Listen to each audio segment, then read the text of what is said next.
Chapter 243. Excluding the 3 grain stores of the Luz, there are still 28 grain stores in Hajin County. After lowering their prices yesterday, all of them are looking forward to buying grain. It seems that they are suspicious of our grain storage. If so, why don't we tempt them to buy grain?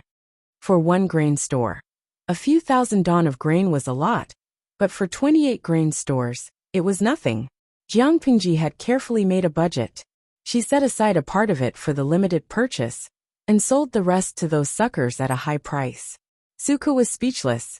Suddenly he felt lonely, like a hero who had no place to show his skills. His Langjun was too capable, and he, who was her right-hand man, felt sad. But, will they really do that? Suka did not know much about business, so he was a little nervous. In fact, Jiang Pingji did not know much either. After all, she was a genetic warrior, and fighting was the mainstream of her life. Most of the skills and knowledge she learned were related to practical fighting. But she lived in an era where information was extremely advanced, so she could always learn something. She was not an expert, but she could still imitate others. Not to mention the suppression of business in ancient times. Of course she could handle it. Of course they will. Even if we don't spread the news that we don't have enough grain, they will secretly test us.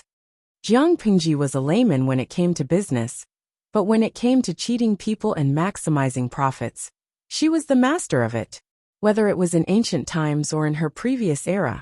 As a general, she was not a reckless or brainless person.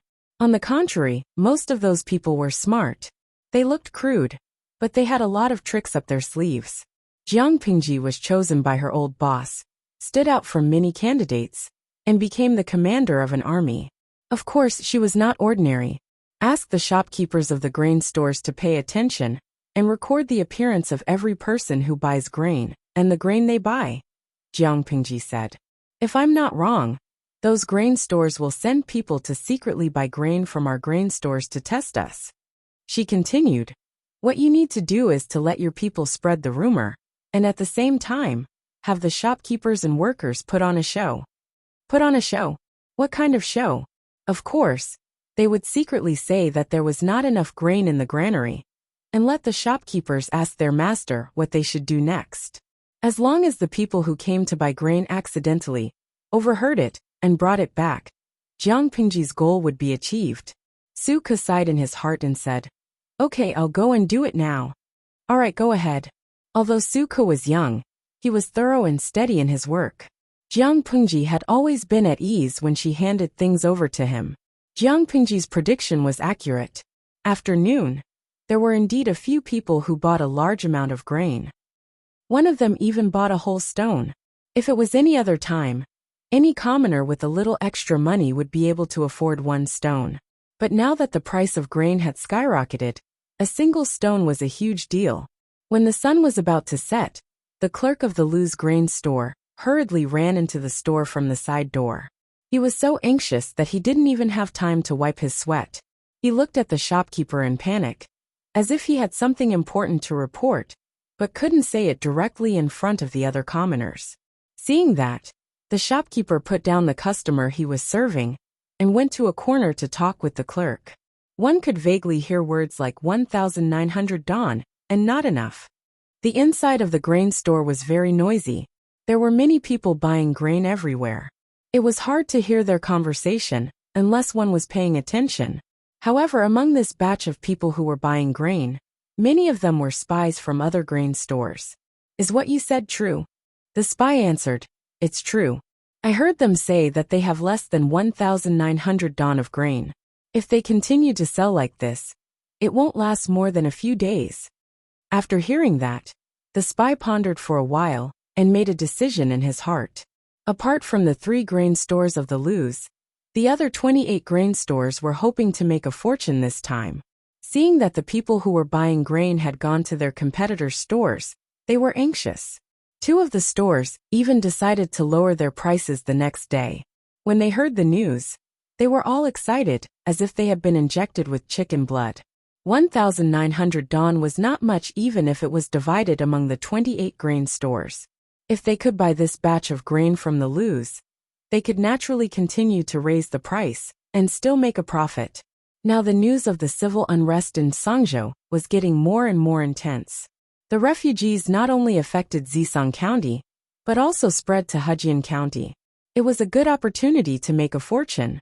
If they missed this opportunity, they would not get another one. How could they let the Lus ruin it? In a word, bye-bye. Therefore, on the third day, the 3 grain stores of the Lus welcomed a large number of people who were buying grain. It also drove the real buyers to make up their minds to buy grain. They had all heard the rumor that the cheap grain of the Lus was running out. If they did not buy now, they would have to buy grain with sky-high prices in the future. If they could not afford it, they would starve to death. On the third day, the business of the grain stores reached its peak. Even when the grain stores were closed, there were still many people who did not buy grain wandering in front of the doors. The shopkeeper and the clerk could only persuade them to leave in a gentle voice. Today's grain is sold out. If you want to buy more, come back tomorrow. The grain stores are closing now. The people looked at each other. In their hearts, they thought that the shopkeeper was just saying perfunctorily. They were very disappointed. On the fourth day, the business of the grain stores was still good, but they closed before noon, which further confirmed the rumor that the grain stores were running out of grain. Humph! The Lu County chief has made great achievements in governing the region, but he knows nothing about business. He is so stupid to give up a watermelon and throw away a sesame seed. Many people laughed in their hearts. The Lus did make a lot of money, but that was all. If they had been patient, they could have made 5 or 6 times the money, or even more. On the 5th day, the grain stores in Hejian County seemed to have reached an agreement. They all adjusted the prices of their grain stores. The prices were set. If they did not want to buy, they could wait for their whole family to starve to death. However, the expected customers did not come. After asking carefully, the shopkeepers of several grain stores almost had a heart attack. They thought that the grain stores of the Lus would not open today, but the people found that they opened earlier than usual. Hey, what is this? The people looked at the sign outside the grain stores and did not understand it. This is a limited purchase. At this time, a man in a green scholar's robe was standing in the crowd with a feather fan in his hand. Who else could it be but Qiguan Rang? What is a limited purchase? Out of 100 people, 99 were illiterate. How could they understand a limited purchase? The people respected the scholar. They all made way for Qiguan Rang, so that he could read the sign. He calmly walked forward and read the content of the sign clearly. Then he explained in a way that the people could understand. The grain stores are still open, but each person can only buy 2 days' worth of grain for a family of 4. We will not sell more than that. Limited purchase? They had never seen or heard of such a way of selling. Many people found it hard to get used to it. If this was the case, didn't it mean that they had to go to the grain stores every 2 or 3 days? Why couldn't they sell it all at once? Chapter 244. Although there was cheap food, there was still a restriction on the purchase, which made many people feel disgusted and repelled. Hejian County was not a big place, but it was not small either. It was really troublesome to go to a grain store just to buy 1 or 2 days' worth of food. Is there no food in your store? Why do you want to limit the purchase instead of making money? A man's voice came from the crowd. He was wearing sackcloth, and his hair was tied up with straw rope. He looked like an ordinary farmer. At this moment, the people gathered in front of the grain store seemed to have been enlightened. They started chattering. It's okay if there's no food. Why are you tormenting us? There are other stores in Hejian County that sell food even if you don't sell. The world is not safe now. What if you run into bad people when you travel so far just for a little food? What he said was exactly what many people were thinking. They were even more worried. That's right. Taking the risk to travel so far away for such a small amount of food. Isn't this harming others? Yes, do you have food or not? Give us a definite answer. If you do, sell it. If you don't waste our time. We can buy from other stores. If we are delayed by you and the price of the food rises again, will you be responsible? You are so evil. I don't see you selling it much cheaper than others. Why are you playing these tricks? Are you going to sell it or not? If not, leave. Many people in the crowd shouted. They were all pointing at the grain store and trying to shake the people's hearts. Qiguan Rang stood calmly at the side. Others might not be able to tell, but he could tell that those who were trying to sow discord were not malicious. Rather than saying that they were trying to sow discord, it would be more accurate to say that they were trying to stir up the atmosphere and mislead the people. Therefore, he didn't stand out to explain the benefits of the purchase restriction. Instead, he looked at the grain store with a playful smile. He wanted to see what other tricks Lu Langjun had up his sleeves. Seeing that many people were provoked, the manager of the grain store hurriedly lifted his clothes and crossed the threshold. His face was full of fear. He bowed to the crowd, and the noise of the crowd finally calmed down a little. Folks, I'm running a small business. It's all thanks to your help that I can stand firm here in Hajin County. The shopkeeper was lying through his teeth, but the commoners liked to hear such flattering words. Their emotions were once again comforted. Who doesn't know how to say nice things? Do you guys have any food here? It wasn't easy for me to gather enough money to buy more. Why are you trying to limit the purchase? Are you trying to offend me on purpose?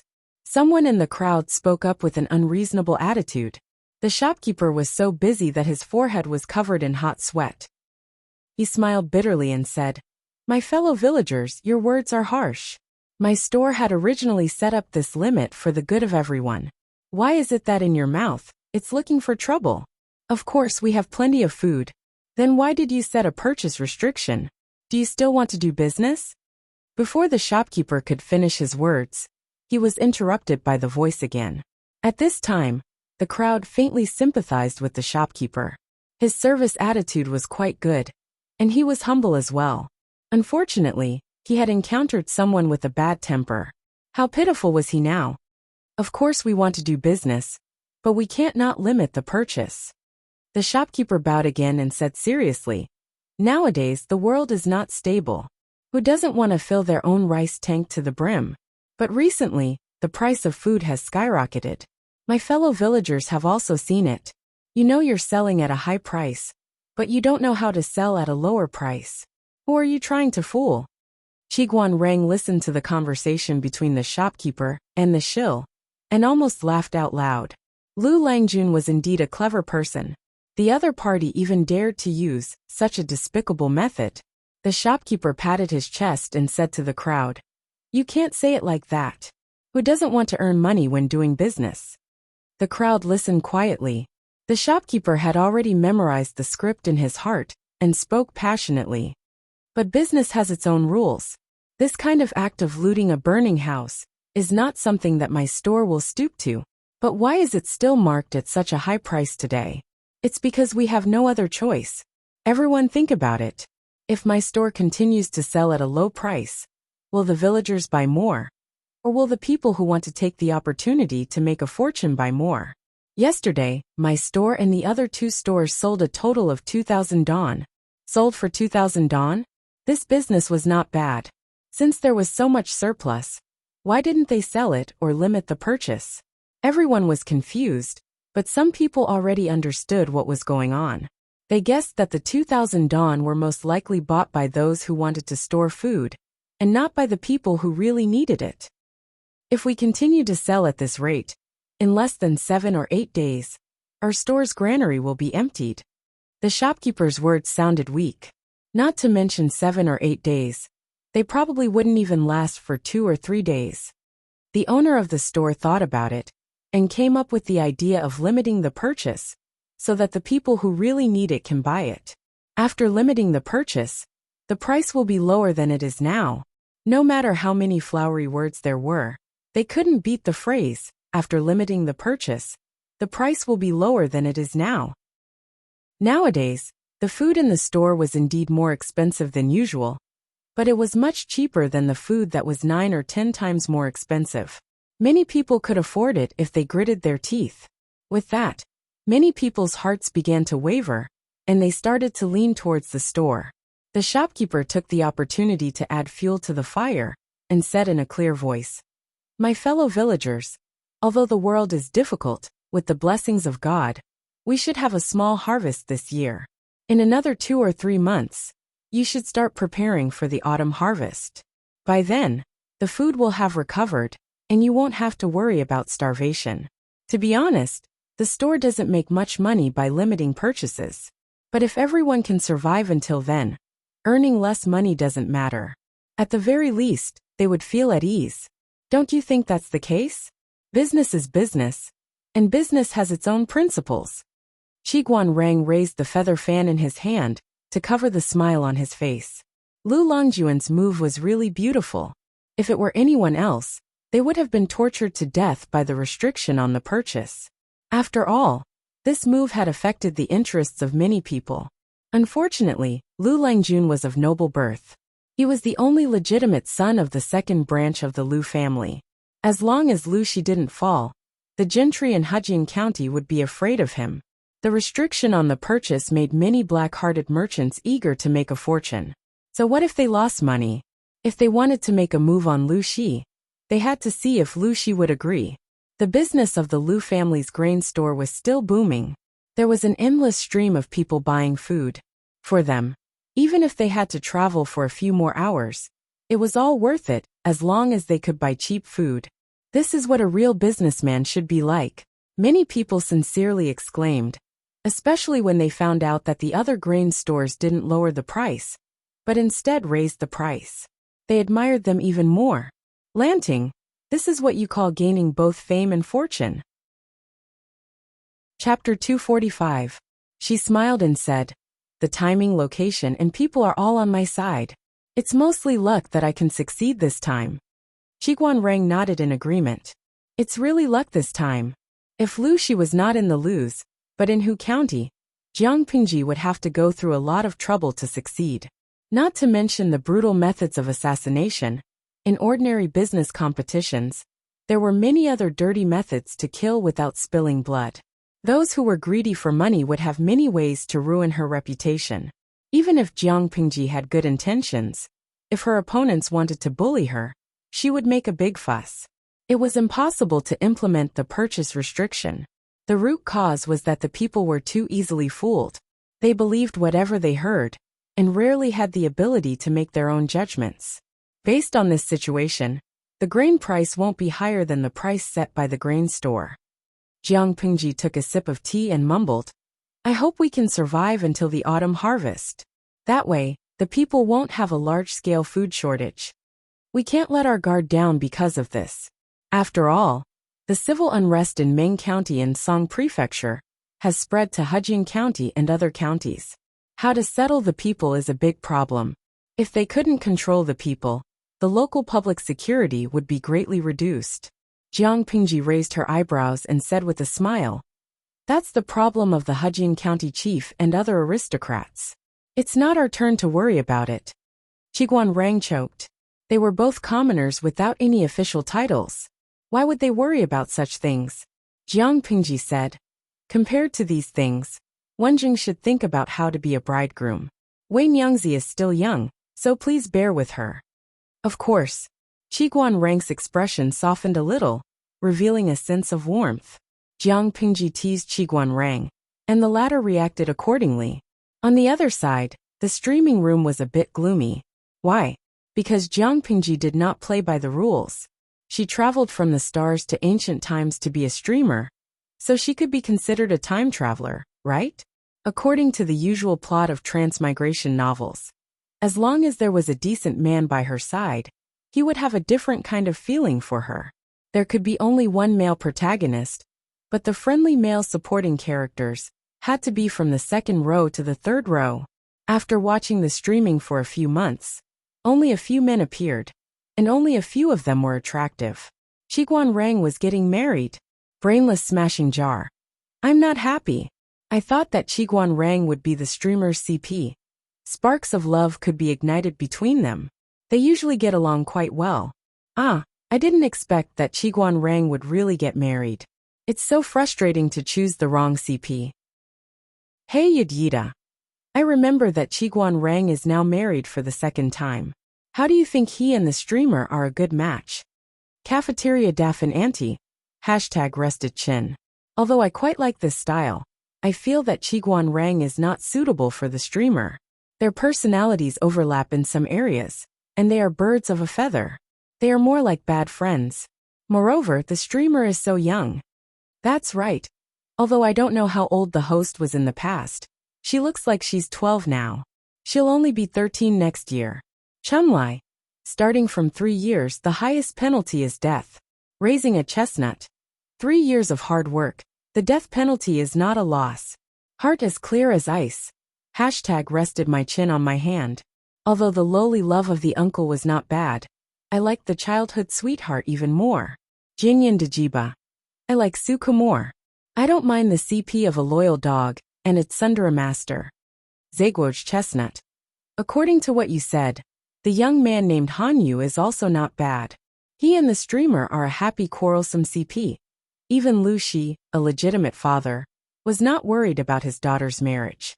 The viewers in the streaming room had already begun to dig up all kinds of men that Jiang Pingji had met, hoping to find Jiang Pingji's future husband from among them. Lao Siji Lianmeng. Why are you worrying so much? It's not certain whether the streamer will marry in the future. His words shocked everyone present. The viewers in the streaming room reacted one after another. According to Jiang Pingji's character, there was really no need to worry about that. Lao Siji Lianmeng. In my opinion, the men you mentioned are not a good match for the streamer. First of all, they are a few years older than the streamer. According to the ancient tradition of early marriage and early childbirth, when the streamer is 17 or 18 years old, they are either married or preparing for a second marriage after their wives pass away. Do you think the streamer will be a mistress or a second wife? The viewer's words made many people feel uncomfortable. Just thinking about that kind of scene was enough to make them feel sick. The streamer's excellence was obvious to all. Wasn't it because of Jiang Pingji's charm that many viewers followed her for so long? If even such a person had to be a mistress or a second wife, it would be like eating delicacies that had been left out overnight. Lao Siji Lianmeng. The streamer still has a long way to go. It's too early to talk about relationships. The world is so big. There will be more outstanding people. Why should you limit your vision to a few people? Qiguan Rang will not be the streamer CP. They will only be good friends. Although Jiang Pingji did not care about the bullet screen in the streaming room, Lao Siji Lianmeng did win her heart. While paying attention to the bullet screen, she chatted happily with Qiguan Rang. Will Lanting go to Shangjing with Lu County Chief soon? Qiguan Rang suddenly brought up the topic and said regretfully, I thought I could invite Lanting to the wedding, but it seems that we are not fated to do so. Well, it's time to leave. The Mengs are going to investigate soon. Although I am confident that I am clean and did not leave any clues, it is hard to say that the Mengs will not suspect me. Jiang Pingji shook her head and said, Not only that, my father and Mr. Wei Yuan have recommended me to study in Langyi. I will leave here sooner or later, but I can't be there for your wedding, but I will send the gift. It was time to go somewhere else to avoid the storm. Hanyu had said that Jiang Pingji would not be able to find anything if she went to Langyi County, because Master Yuanjing was going to take his students to Shangjing to participate in the evaluation. Lu Shi was the general evaluation officer of this year. Jiang Pingji would be going to Shangjing with him, and she would meet Master Yuanjing. Qiguan Rang sighed with emotion. I don't know when we can meet again. Jiang Pingji smiled and said, When I need you. They looked at each other and smiled. At that time, Qiguan Rang would also join them to make trouble. But before that, she had to find other talents. She couldn't rely on Suku alone. What if he got sick from exhaustion? Not to mention how furious the shopkeepers of the other grain shops in Hujian County were. After some publicity, the price of grain in Hujian County had gradually stabilized.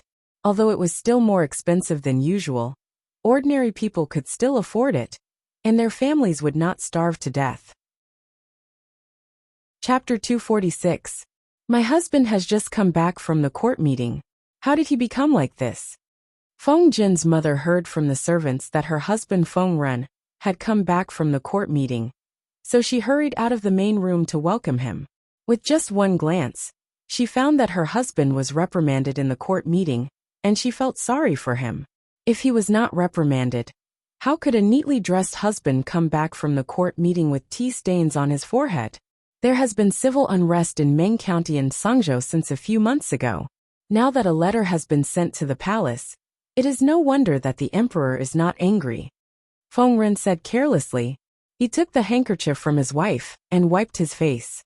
He sighed and said, "Now the civil unrest is uncontrollable, and it has spread to the counties near Tsangzhou. People are homeless and bandits are everywhere. The three tribes of the northern borderline are demanding an exorbitant price. Of course, the emperor wants to vent his anger." Madame Feng looked serious and said angrily, "My husband is the head of the secretariat, but the emperor doesn't even give him face. If this gets out, how can he deter the other officials in the future? Not to mention the civil unrest of the Meng family in Tsangzhou. Those who are not deaf or blind would know something about it. Isn't it his own fault that the emperor only got the letter now? He just wants to vent his anger on my husband." Feng Ren snorted. He did not like what the emperor was doing at the moment. However, his wife had a bad temper, and she was so protective of him. He felt warm in his heart. He could not help but raise his hand to hold Madame Feng's delicate and soft hands. "I am fine. Madam, please don't get angry so easily. Anger hurts the liver. I am worried about you." Madame Feng glanced at Feng Ren and said angrily, "You are going to have a family and a career. You are so old, and you are still so improper. It has been so many years, but you are still so shy. It makes me look bad." Feng Ren smiled gently, and the couple went back to the main courtyard hand in hand. Madame Feng asked the servants to prepare hot soup, so that Feng Ren could take a comfortable bath and change into a clean spring shirt. Alas, even so, Feng Ren sat in front of the table. His wife was holding an embroidery rod and was carefully embroidering a black plum blossom picture.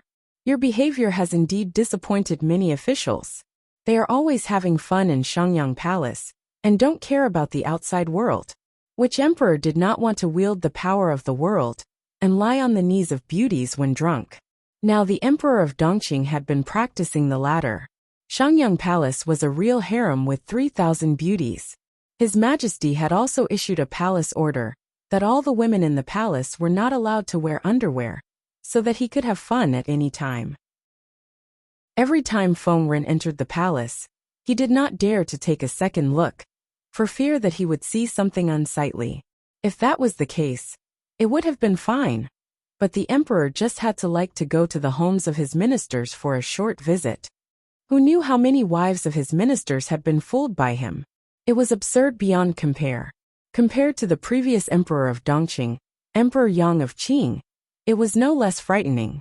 He had ascended the throne for many years, but the number of times he attended court could be counted on one hand.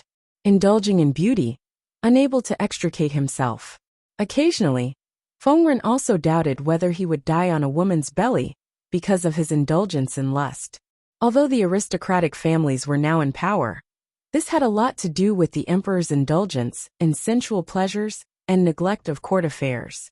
The more power the aristocratic families had, the more they impeded the imperial power. The more the emperor could not enjoy the pleasure of ruling over the world. He was controlled everywhere, and the more he indulged in sensual pleasures, the less he cared about court affairs.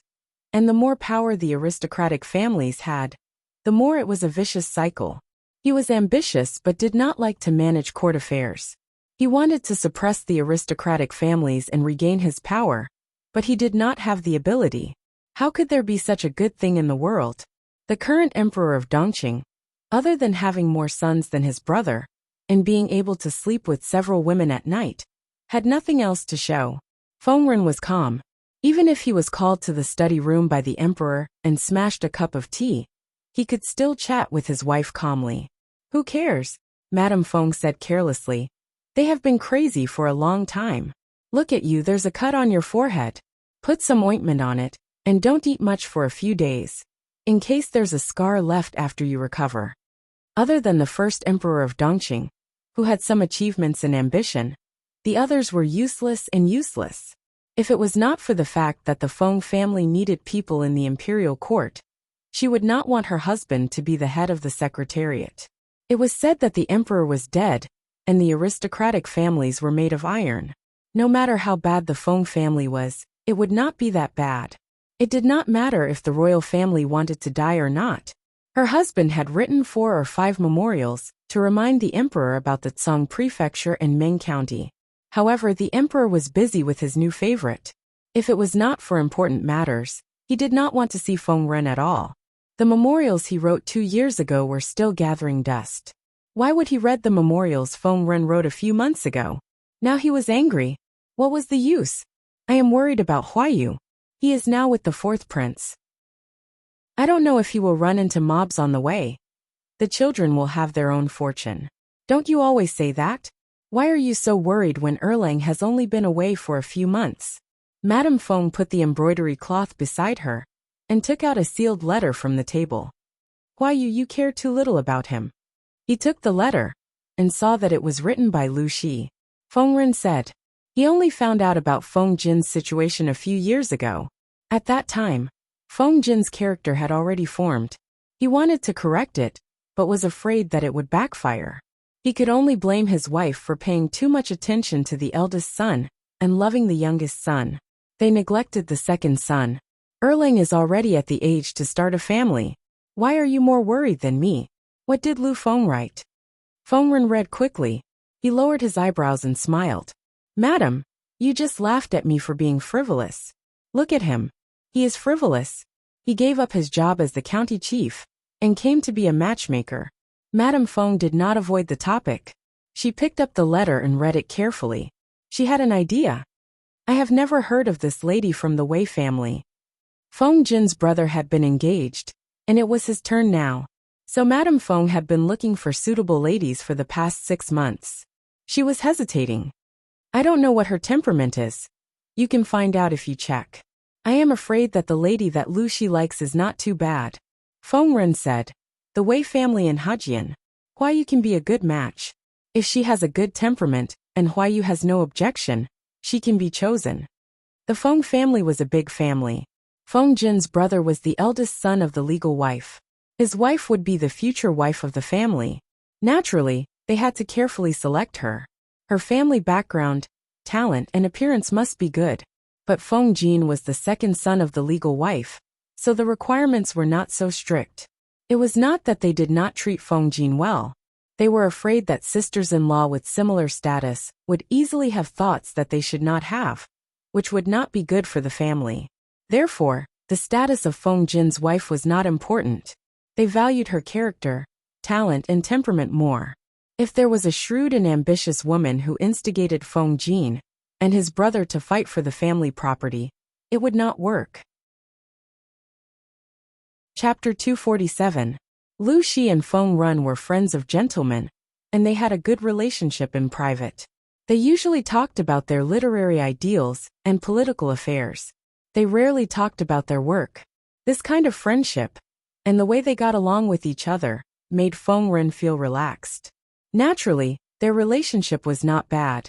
My husband always said that Lu County Chief was an idiot. I believe it now. Madame Feng put the letter away with a smile. Although it was an encrypted letter, there was nothing shameful in it. It was nothing more than talking about daily life, describing what had happened in the past few years, expressing his longing, and acting as a matchmaker. He talked about how he was about to leave for Shangjing and didn't have a place to stay.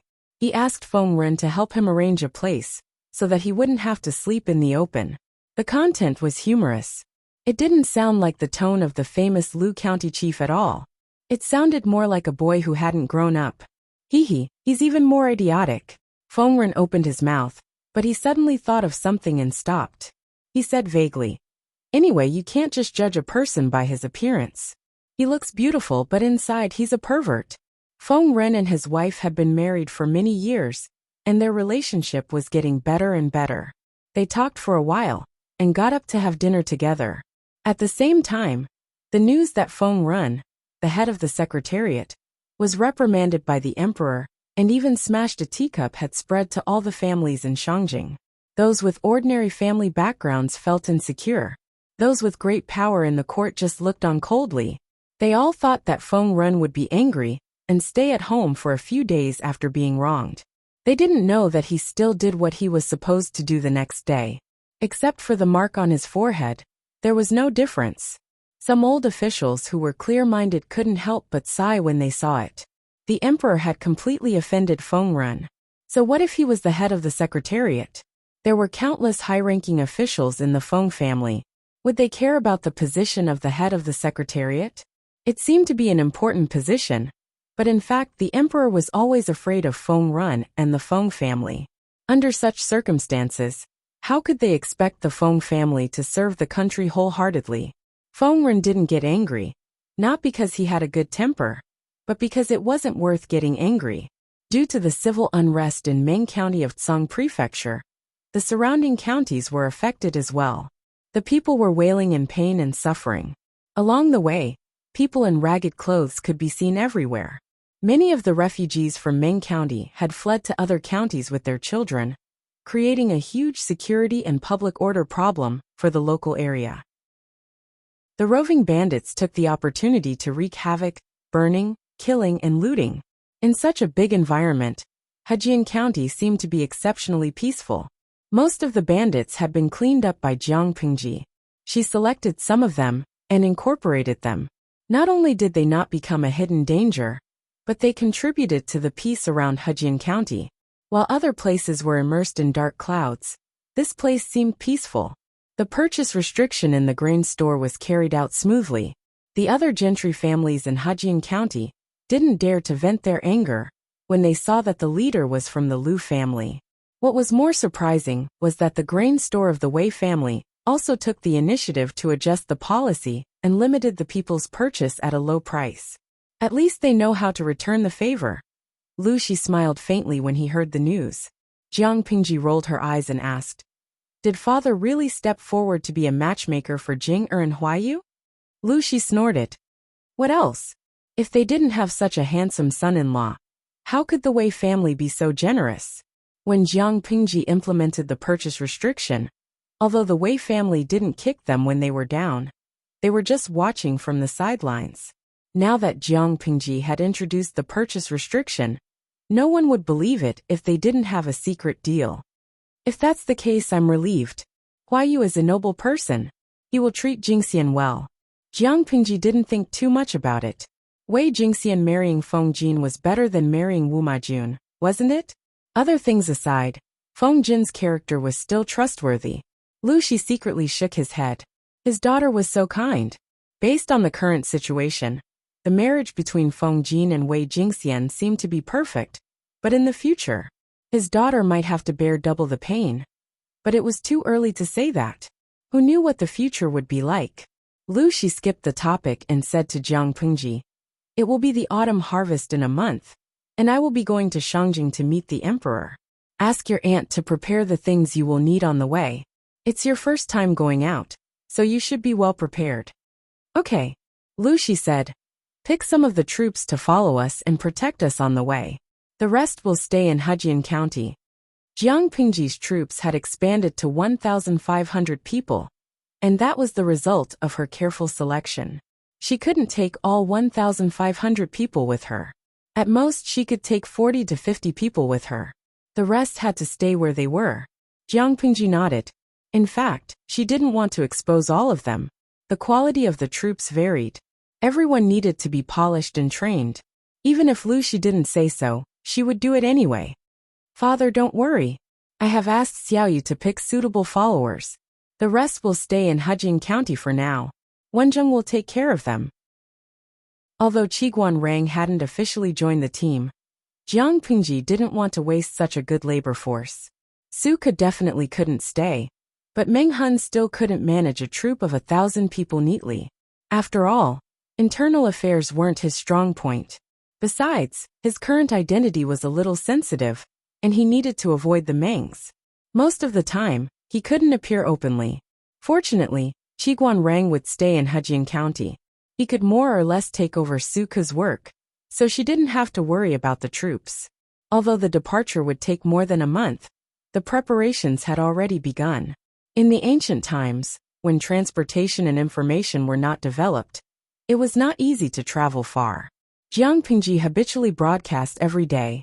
Because the content was monotonous and boring, she didn't meet any interesting people or things. Most of the time, it was the audience who entertained themselves with the bullet screen. Jiang Pingji sometimes read the bullet screen to kill time. Unknowingly, the autumn harvest was approaching. The fields were yellow, and farmers and tenants were working everywhere. The purchase restriction that had lasted for 2 months had also come to an end, and the price of grain had returned to normal. The stone that had been pressing down on everyone's hearts had finally been removed. From the adults to the children, everyone revealed a relaxed and happy smile, temporarily forgetting the chaos in the outside world. The number of the troops stabilized at 1,500 people. Their main task was to train. Occasionally, they would have other additional tasks. For example, farm work. Because the civil unrest hadn't been effectively controlled, the outside world was still relatively chaotic. People were rushing to harvest the grain. They were afraid that the harvest would be ruined if they were late. However, every household was understaffed, so the harvest was not fast. Jiang Pingji happened to hear the tenants talking about it. After discussing with Su Ke, they decided to rent out all the troops to do farm work. They were strong, hard-working, and they only needed to eat their fill every day. Su Ke was speechless. He really didn't want to say that he knew this handsome Lang Jun. Chapter 248. Lang Jun, you mustn't. Su Ke moved quickly, intending to stop Jiang Pingji, who wanted to help. It was not that he thought she was a noble person and could not work like a farmer, but that he was busy enough and did not want to add to the mess. Jiang Pingji turned her head and asked Su Ke in confusion, "Why are you stopping me? There are no monsters in the fields."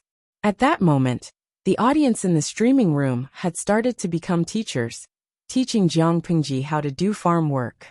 Even if she did not know how to do it before, she could now follow the guide given by her friends in the streaming room. Su Ke was looking down on her. Su Ke was speechless. After a while he said, "Lang Jun, you are a noble person.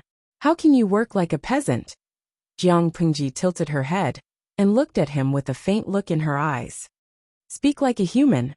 Su Ke's face turned green. After a while he said, "We are busy with the autumn harvest. Lang Jun, don't add to the mess." Jiang Pingji was speechless. She did not want to look at the ha-ha-ha on the streaming screen. In the past, it was always Su Ke who felt sorry for him. This time, it was her turn to feel sorry for him. Lao Siji Lianmeng. Ha-ha-ha, light a candle for this honest boy. He actually said that. Zwizem Beishijing. I was drinking and almost choked. Su Ke was looking for trouble. Even if he thought that, he could not say it out loud.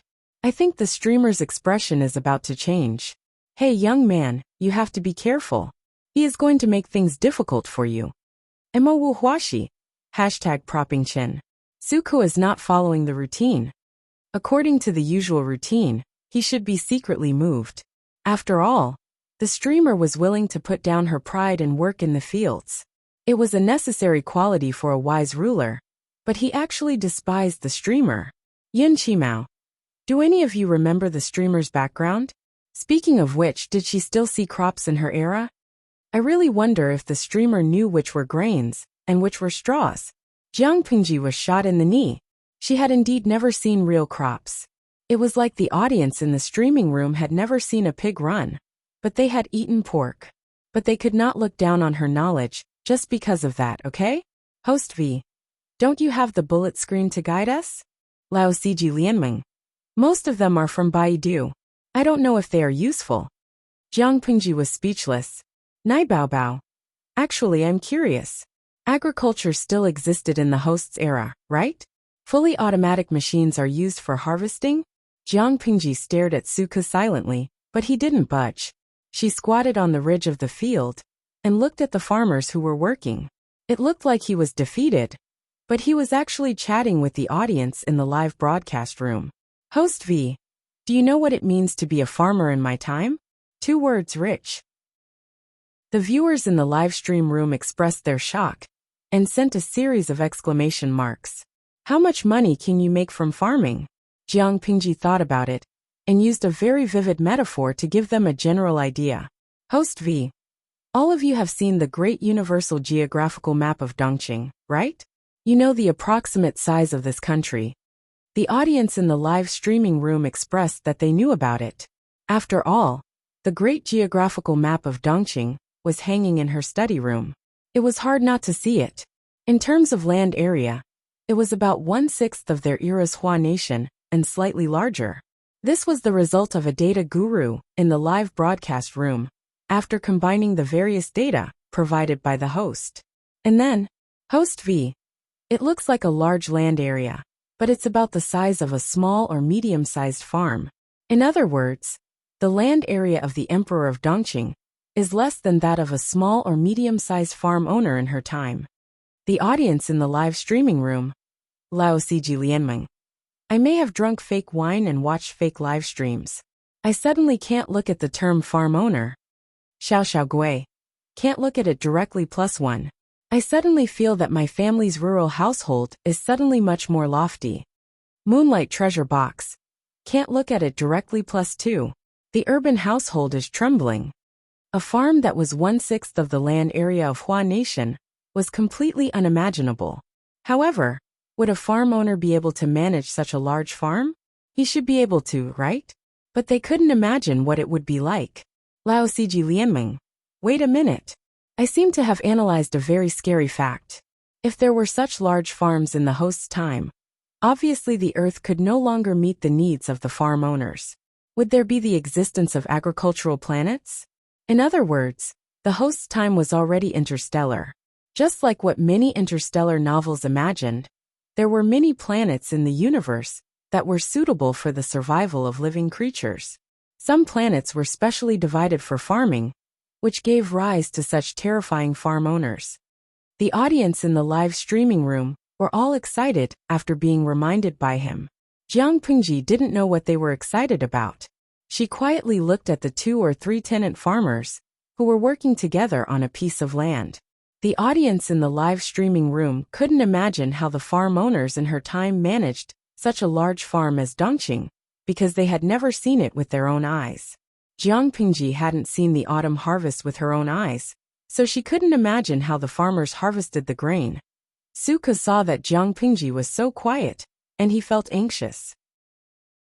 He changed his words and said, "If you're really curious, you should get a tenant farmer who is familiar with the field to guide you. The grain seems to be nothing, but if it's harvested improperly, it can easily cause lumbar muscle strain and scratches on the hands and feet." Jiang Pingji tilted her head and looked at him. "Then go find a tenant farmer." The audience in the live streaming room could only copy and paste on Baidu. They were no better than her. Suke had no choice but to get up and find an experienced tenant farmer. He hoped that his Lang Jun would know the difficulty and stop tormenting herself. "Why don't you use tools?" Jiang Pingji's understanding of the ancient times was limited. Even if she came to this era and searched for information from books and the outside world, she still needed to see many things with her own eyes. She didn't have the actual objects in her mind, so she couldn't imagine it. The old tenant farmer was in fear and trepidation. "Langjun, there are farming tools, but they are rare and the cattle are precious. Usually 3 or 4 households share them. When one household finishes harvesting, it's the next one's turn. If they are experienced, their speed isn't slow. In fact, it relied more on manpower than the power of tools." Jiang Pingji followed the direction of the old tenant farmer's finger and saw a farmer using rough farming tools. She frowned slightly. She couldn't imagine using manpower to harvest the grain. Not to mention the big farm owners. Even the small farm owners wouldn't be able to harvest all the grain in their lifetime. Chapter 249. "Old man, please teach me how to do it." "I'll learn." Jiang Pingji smiled. She rolled the wide hem up to her knees and secured it with a rope, revealing a pair of slender white calves. As for the sleeves, she tied them up with a rope to make it easier for her to walk. Xiao Xiao Gui. The rope to secure the sleeves looks like it's from Japan. Lao Siji Lianmeng. Sleeves, also known as arm ropes. They're not from Japan. In fact, people in ancient China used ropes to secure sleeves so that they wouldn't get in the way of their work. But no one was wearing a robe with wide sleeves, so they didn't need it. While he was being taught a lesson, Jiang Pingji secured the sleeves with Suke's help. She stood beside the old tenant farmer and listened attentively to him, teaching her how to harvest the grains. After all, the old tenant farmer had worked in the fields his whole life, so he was very experienced. Although he was old and had gray hair on his temples, he was no slower than the young men. He was even faster than them. At that moment, Suka keenly sensed that his Longjun's mood was a bit weird. He thought to himself, does Longjun think it's too difficult? However, the scene that followed refreshed his worldview and limits. Longjun, who was thought to be inattentive, only needed to watch it once. The old tenant farmer told her some things to pay attention to, and she was able to do it by herself. Longjun, you're really smart. You're much smarter than my grandson. The old tenant farmer was so happy that he complimented her. But he realized he had said something wrong after he finished. How could they compare the status of his grandson and the Longjun in front of him? If his grandson couldn't learn this skill, he would probably starve to death. Longjun, on the other hand, could live a luxurious life even though she didn't know what the grains looked like. When he thought of this, the old tenant farmer was so scared that his legs trembled. His face turned pale, and he almost fell to his knees. Unexpectedly, Jiang Pingji revealed a very happy smile and spoke to him in a gentle and soft voice. It's not hard to see, but you need to pay attention to your posture and strength. Otherwise, your whole body will hurt. The old tenant farmer didn't know how to control his posture and strength, but he had accumulated a lifetime's worth of experience. Suka stood to the side, and his face turned slightly better. Jiang Pingji didn't seem to realize that the old tenant farmer had said something offensive. Instead, she quickly harvested the rest of the rice. A quarter of an hour later, she sat on the ridge of the field, swinging her two slender white legs. Her forehead was faintly covered in a thin layer of sweat. Longjun, do you want to apply some medicine? Suka held a small brown bottle in his hand, which contained a plaster that could remove blood stasis and stop bleeding. Jiang Pingji looked at his hand, then looked at her calves and feet, which were scratched by the grains and foreign objects. She understood and shook her head. She pointed to the seat beside her and gestured for him to sit down. That old farmer didn't mean to offend you. Suka was sensitive to other people's emotions, and he had a better understanding of his Longjun. He knew that she was not in a good mood. No matter how he thought about it, it seemed like the old tenant farmer's words were the only thing that offended him and made him unhappy. However, Suka was wrong this time. Jiang Pingji had many flaws. She was capricious, arrogant, and unruly.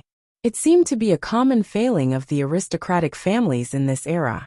However, Jiang Pingji was different from those people. She would not hurt the weak and innocent. Not to mention that the old farmer had no ill intentions. Are you pleading on behalf of someone else? Jiang Pingji couldn't help but laugh. She said, Xiaoyu, the premise of pleading is that you have to understand the whole story and know the truth. Otherwise, not only will your pleading fail, but it will also add fuel to the fire. I am not angry because of that. Suka said seriously, but you are indeed not in a good mood. Jiang Pingji smiled and asked him in return, then do you know why I am not happy? Suka was dumbfounded. He even suspected that it was not that she was in a bad mood, but that she was simply using this as a pretext to torment him. Suka cupped his hands in front of his chest. His cheeks were slightly red. I don't understand. Please enlighten me. Jiang Pingji did not answer his question. Instead, she asked, do you think I was a burden when I harvested the grains? Suka was speechless. Sure enough, it was directed at him. Before Suka could recover from his confusion, Jiang Pingji continued, don't think that I look fine now. In fact, my back is aching. Farm work is not something that can be done with strength. If you don't know how to save energy, your muscles will definitely swell, and your whole body will ache. Suka listened to her quietly and looked at her profile. To be honest, he always felt that his Longjun's face was a bit too delicate like a girl's. But that was the trend nowadays. Men had to put on incense, put on flowers, and dress gorgeously when they went out. A group of enchanting bitches. It was normal for her Longjun to look delicate. After all, she was still young, and it was hard to distinguish her gender. When she got older, the difference would be huge. It's too hard. Jiang Pingji's current physical fitness was trash in her eyes, but compared to her peers and even adult men, she was a crane in a flock of chickens. With such fitness, she actually felt a bit tired after working for 15 minutes on the farm. She felt that it was not worth it. The hard work and the results were completely disproportionate. But even though she thought that way, the others felt that she was very capable and had a high level of understanding. She was no worse than the experienced tenants. They were not from the same era, so there was a huge gap in their thinking. Langjun, you don't have to work so hard, Suka said. Her identity was different from those tenants. The latter needed to rely on the land, but she did not have to do anything to live a luxurious life. You're wrong to think that way. Jiang Pengji clasped her fingers together and rested her elbows on her knees. I personally went down to the fields to experience it. Only then did I feel that the tenants are working hard. The hard work and sweat of the people are not equal to their harvest.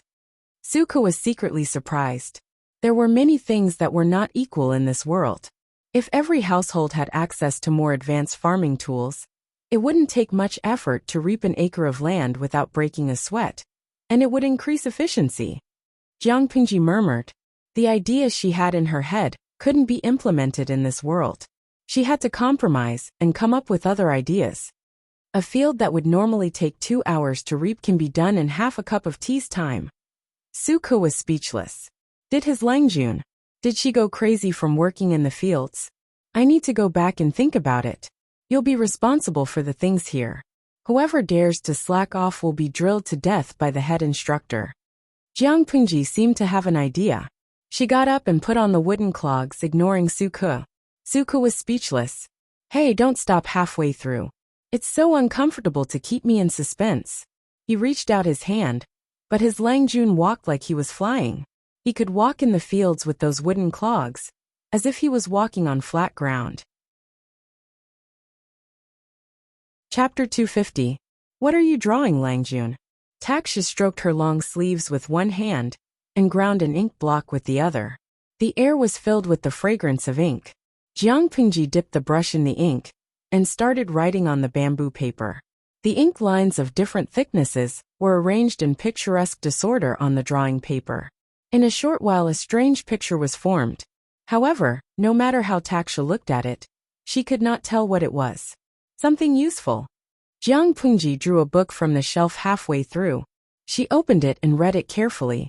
Then she sat back at the table and started to make changes on the drawing paper. If it's feasible, it might be of great use. Jiang Pengji wanted to improve the farming tools and use external help to improve work efficiency and save manpower.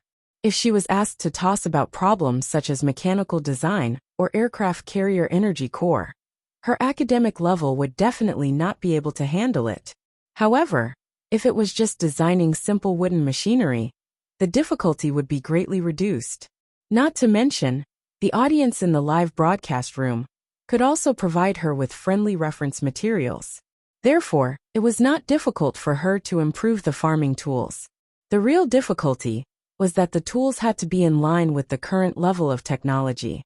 She also had to manufacture the tools that she designed.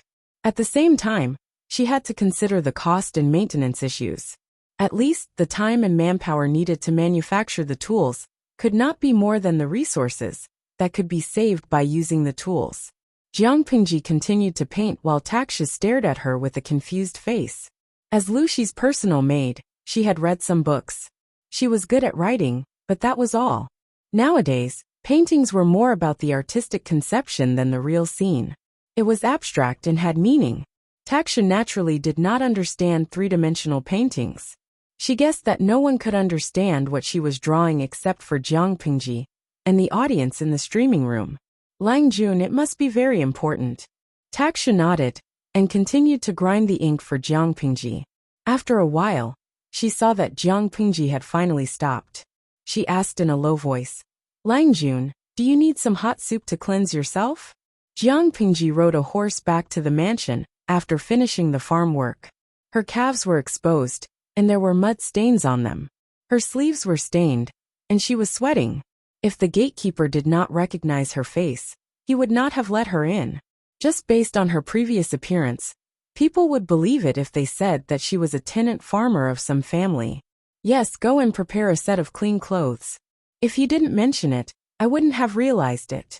I do feel a little uncomfortable. Jiang Pengji was not a clean freak. After all, She was a genetic warrior in her previous life. When she carried out missions assigned by her superiors, what kind of harsh environment had she not encountered? Not to mention getting half of their bodies covered in mud. It was common for them to be stained with the enemy's blood, flesh, and filth. But now that the conditions allowed it, she didn't like to mistreat herself. Jiang Pingji temporarily turned off the live stream and took a shower. She wore a green Confucian robe and sat in front of the table. Her long hair was still damp. Turning on the live broadcast again, her gaze fell on the drawing paper on the desk. Her brows furrowed imperceptibly before relaxing. Why haven't I seen Xuanmei recently? Jiang Pingji dried her wet hair with a towel in one hand and continued to make changes on the drawing paper with the other. Taksha continued to grind and said, Xuanmei has been keeping watch at night recently.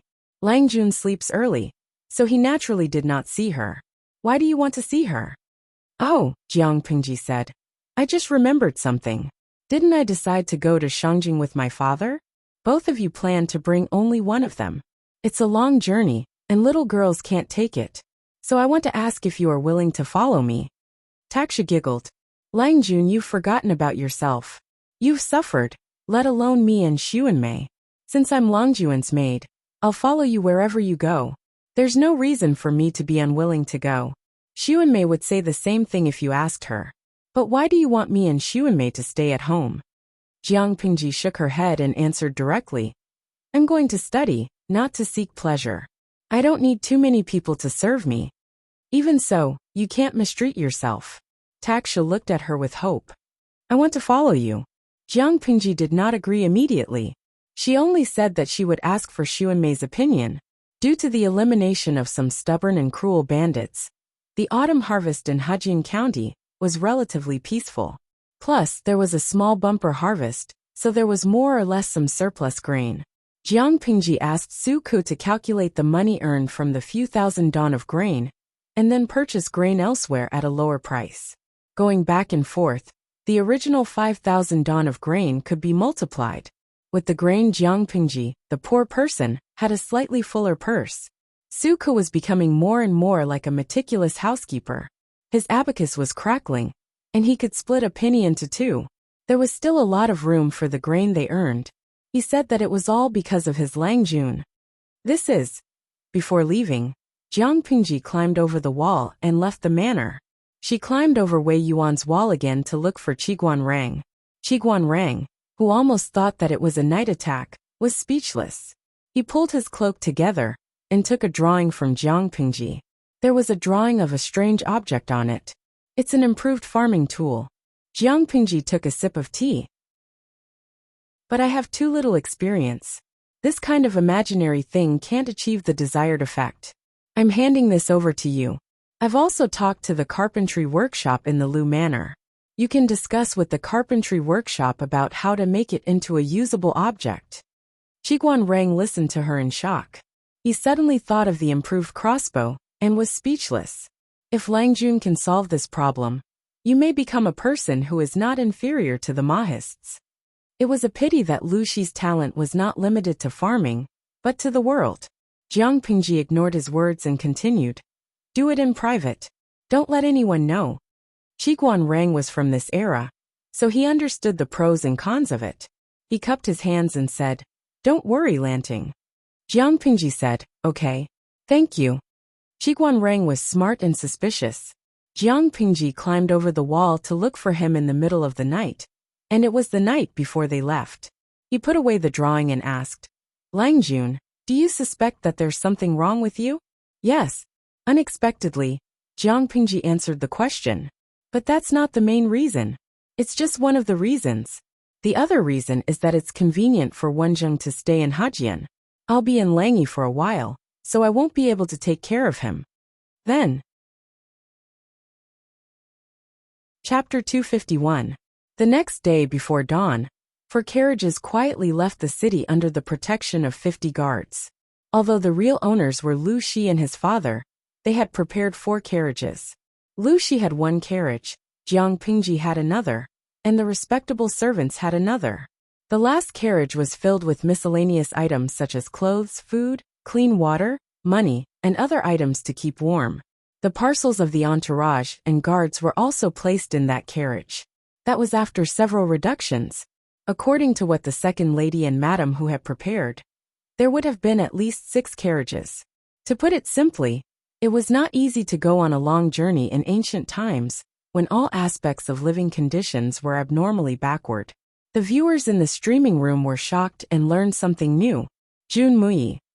When I watched TV series, I felt that the actors and actresses were all light and simple when they went out. They basically brought a servant girl and a manservant. So those were fake TV series. The streamer's extravagance is the correct way to go out in ancient times? Jinghong Yulong. Tisk, it's really an entourage. It's so awesome. I feel that the streamer didn't suffer a loss on this trip. Many viewers were very envious. They wished they could experience such luxurious treatment for the streamer. Of course, there were some who were more rational. Lao Siji Lianmeng. So jealous. Can you believe the TV series? Do you know how undeveloped transportation was in ancient times? Not only transportation, but even the roads were the same. Things like courier stations could not be everywhere. It was common to not see a single living person for 3 to 5 days after a long journey.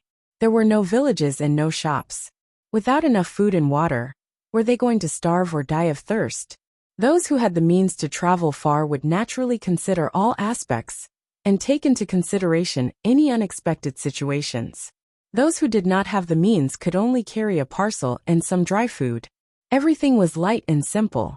Not only was the speed slow, but they would also encounter all kinds of dangers along the way. The ancient world was not like the modern world that the audience was living in. There were many tall buildings in the modern world, which greatly reduced the living space of wild animals. Many people had eaten pork, but they had never seen a pig run. However, the ancient world was different. There were dangerous animals running around, and snakes often visited homes. Shaggy Gongji. No, did the person above eat dynamite today? I was just envious. Do you have to be so angry? The bullet screen in the streaming room was filled with the smell of gunpowder.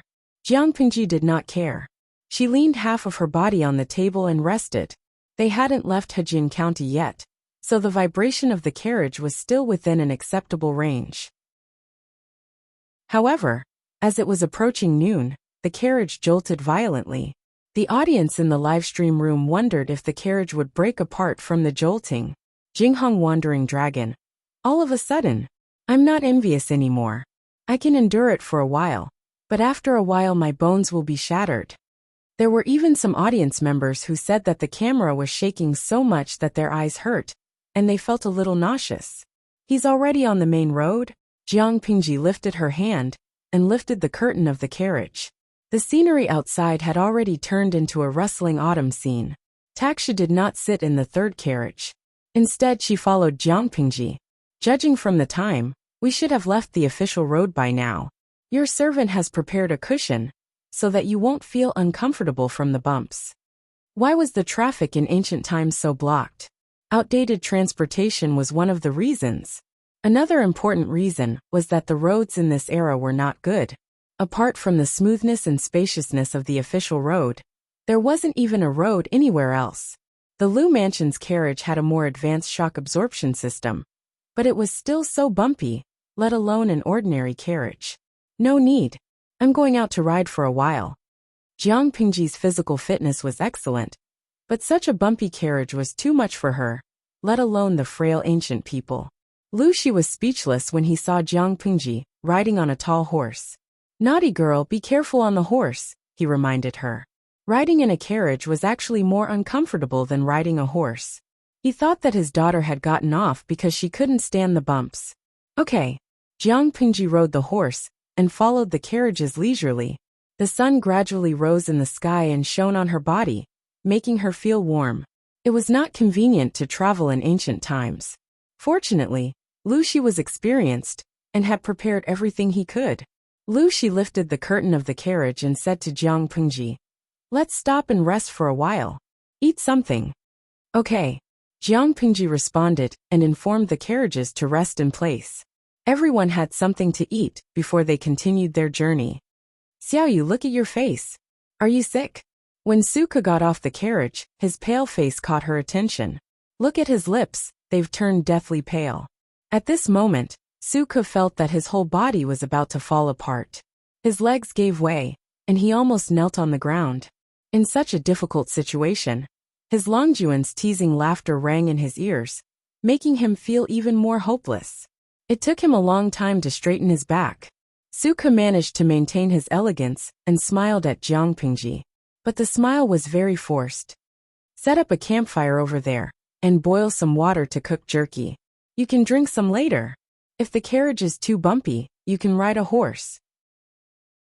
Jiang Pingji was not worried that Suka did not know how to ride a horse.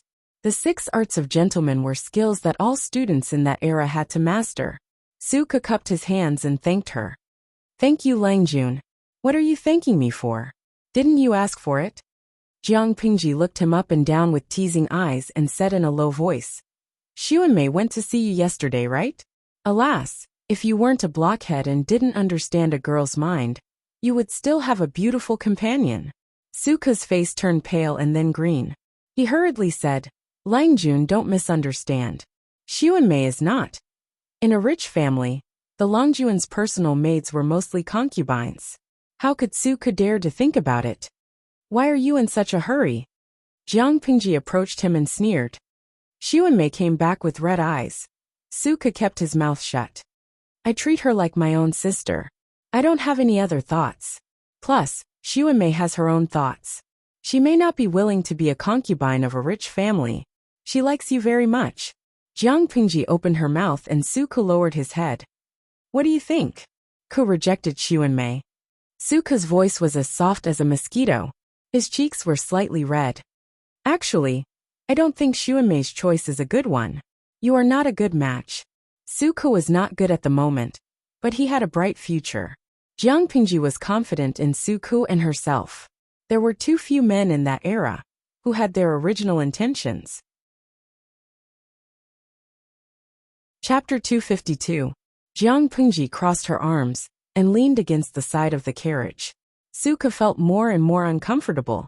He didn't even know where to put his hands. But that girl is quite silly and stubborn. You should know why she chose to stay in Hejian County, right? Suka didn't say anything. He didn't know how to respond. He didn't know at first, but since his Langjun said so, he naturally understood. She stayed in Hejian County to take care of his aunt. Xuanmei's character was like her name. She was gentle and very kind. It seems that you understand. Jiang Pingji patted his shoulder and whispered with a smile. If you like Xuanmei, remember to come to me and ask for her hand in marriage. If you don't like her, you should make up your mind as soon as possible. Don't waste her time. Suka smiled helplessly. His Longjuan's temperament was too unexpected. The audience in the streaming room witnessed the whole conversation. Many people who liked the master-servant couple expressed their heartache. Streamer, you are not a qualified woman from another world. Do you understand? Also, when did Xuanmei and Suka hook up? I understand. Suka cupped his hands in front of his chest and kept his head down. Only his exposed ears were slightly red. After a short rest and a full meal, they continued their journey. The surrounding environment became more dangerous after leaving Hejian County. Not only did they have to face man-made harm, but they also had to guard against natural disasters. The distance between each relay station wasn't fixed. Sometimes, it would only take half a day to travel from one relay station to the next, while other times, it would take 3 to 4 days. Fortunately, the carriages were equipped with enough rice and water, so the 50 people in the caravan didn't have to worry too much. The journey was very boring. After 5 or 6 days, even the weak Suka gradually got used to the bumpy carriage. Although he was still pale, he was much better than before. In comparison, his ability to adapt was not as good as Takshu, a girl from the inner yard. Under such circumstances, the content of the live stream in the streaming room for the past few days was naturally boring. Having seen the scene of traveling in ancient times with their own eyes, they did not envy Jiang Pingji for being able to travel so majestically and ostentatiously. It was simply suffering. Bingtang Lemon. I was quite envious, but now I only feel sorry for her. I lived on the grasslands and rode a horse before. I know how tiring it is to ride a horse for a long time. Looking at the road, I can imagine how bumpy it is inside the carriage. In short, modern society is better. Tianxia Wudi. All of you are staring at the streamer in the carriage. Am I the only one who feels sorry for the guard who has to walk? I counted and found that each of them had worn out 7 or 8 pairs of straw sandals. While we were resting, I saw someone sitting on the ground and picking the blisters on his feet. Naid Yida. You've hit the nail on the head. When I first entered the streaming room, I was wondering why every guard had a string of straw sandals hanging on their shoulders. If I didn't know better, I would have thought that they were weaving straw sandals to sell. Now that I understand, I just feel sad. Lao Siji Lianmeng. I remember when I was in high school, the school organized an excursion in the 3rd year of high school. The whole grade had to walk up and down the mountain on their feet. It was about 20 kilometers. Many people couldn't recover for a week. Over the past few days, these guards had traveled a lot more than they had traveled on foot. They even had to take turns to keep watch at night. A group of people sleeping in the wilderness. The conditions were really tough. Thinking about himself, as long as he had a card or a mobile phone, he could go on an excursion at any time. But in ancient times it was almost impossible. The water in the water bag is finished. I don't know if there is a water source nearby. Lu Shi took a bite of the dry hard cake. There was no taste in his mouth. The water bag in his hand was empty. The guards sat in 2s and 3s. They seemed relaxed, but in fact, they were secretly vigilant of their surroundings. I'll ask someone to look for it. Father, go rest in the carriage. Jiang Pingji took the water bag from him and selected a few guards who were in good condition to look for a clean water source. She could choose not to go, but when it came to survival in the wilderness, no one had more experience than she did. She could find water as fast as possible and avoid the dangers lurking in the forest. Her efficiency was unquestionable. Everyone had a few water bags with them. If they drank a little at a time, they could probably last until the next station. Jiang Pingji had a long knife on her waist. The blade was straight and sharp. If it weren't for her delicate face and short stature, she would have looked valiant and heroic. She raised her hand and chopped the bushes around her with the knife, clearing a relatively clear path. There's a stream half a mile ahead, Jiang Pengji said with certainty. It's not winter now. Snakes, insects, rats, and ants are active. Before she finished her sentence, she suddenly turned her wrist and held the black knife in a backhand grip. The blade and the sword deeply pierced into the tree trunk behind a guard. The guard was so scared that his body stiffened. His forehead was covered in cold sweat, and he didn't dare to move. Because she had walked a lot, her breathing was a little heavy. It's a poisonous snake. She pulled out the knife with a clang. At that moment, everyone realized that the tip of the knife was stained with blood. A poisonous snake with a triangular head and a brown body was nailed to the tree trunk. It was still in the posture of exerting force before it died. If it weren't for Jiang Pengji's quick action, the snake's poisonous fangs would have bitten the guard's neck. Be careful, Jiang Pengji put away the knife. Her expression was still cold, but it gave people an indescribable sense of security. After stumbling for another half a mile, they heard the sound of flowing water. The troops looked at her with awe and admiration. Go get some water. Hurry up. Jiang Pengji stood on a huge rock by the stream and looked into the distance. She didn't find anything unusual. The guards heard her and immediately took down the water bags hanging on their bodies. They squatted by the water and filled it with water. Sans Hisong Shiningsher. The ancient water source is not polluted. It looks really clean. Nongfu Shangquan Yudiangshuan. It looks clean, but it doesn't mean it's really clean. If you drink it directly, you might get diarrhea. Who knows how many microorganisms are in it? If you drink it, you might be infected by parasites. I think it's safer to boil it first. Jiang Pengji wouldn't be so careless even if the audience in the streaming room didn't remind her. In fact, every time she fetched water, she would ask someone to boil it in the pot and then put it back into the water bag. Langjun. While she was reading the comments to kill time, a guard suddenly ran to her with a bloody coat in his hands. What happened? Jiang Pengji looked at the bloody coat that had been soaked in the water and took it. It was a cloak worn by an adult man. The material was exquisite. It was not the coarse cloth or linen that ordinary people usually used. Where did you find it? There were a few cuts on the cloak, and fresh blood was still burning. In other words, the owner of the cloak had been killed not long ago, and he was nearby. Lang Jun, when we were collecting water, the cloak floated down from upstream. Jiang Pingji looked at the cloak, and her eyes flickered. The atmosphere in the streaming room also fell into a strange silence. They all hoped that Jiang Pingji could go over and take a look. Maybe she could even save a life. But they didn't even need to think to know that the owner of the bloody clothes must have encountered bandits who committed murder and robbery in the deep mountains and forests. Or maybe they were being pursued by their enemies. If Jiang Pingji went there, she might be in danger. Kindness was a good quality, but it was not good to bring danger to strangers or the people around you. That was called St. Mary's disease. Coincidentally, the system's voice rang in Jiang Pingji's ears. It had been pretending to be deaf for a long time.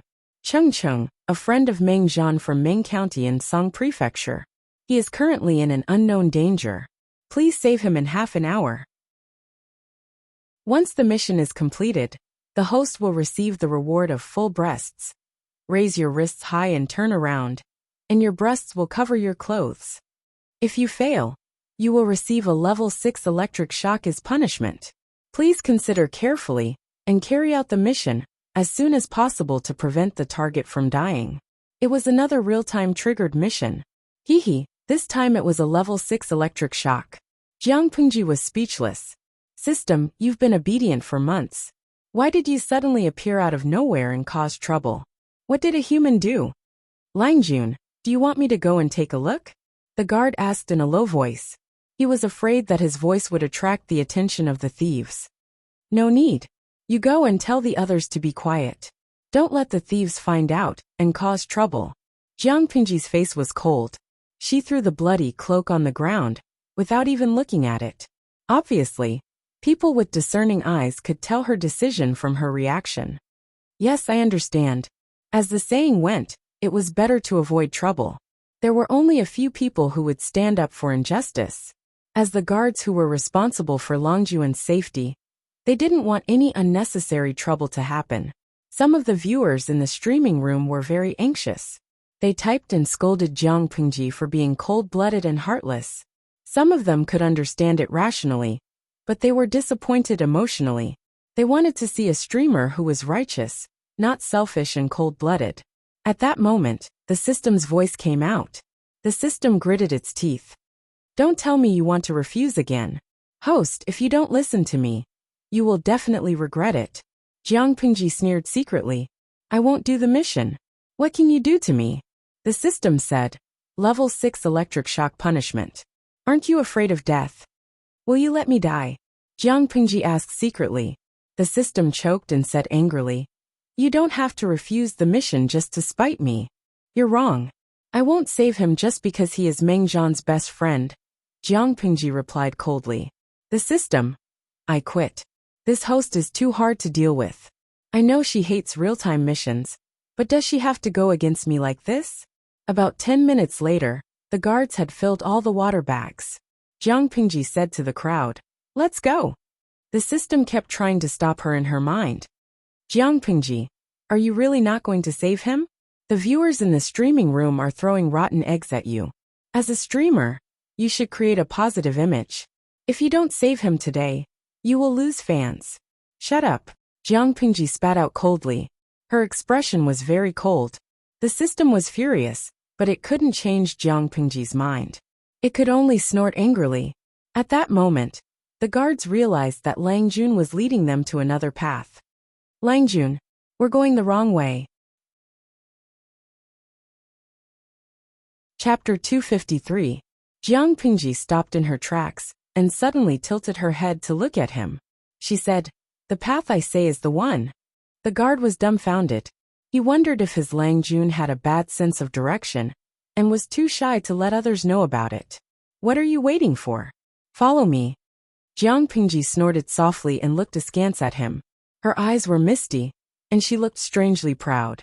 Of course, these troops did not understand what it meant to be tsundere, but Jiang Pingji's awkward reaction did touch some people's cuteness.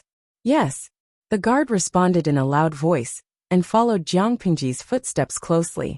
The audience in the live broadcast room suddenly reacted, and a guess spread in their hearts. Could it be that the host had changed his mind? Nongfu Shangquan Yudiangshuan.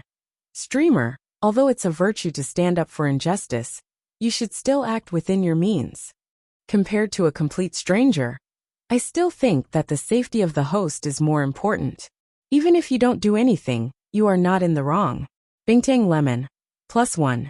Streamer, you don't have to change your behavior because of other people's opinions. You only have so few people with you.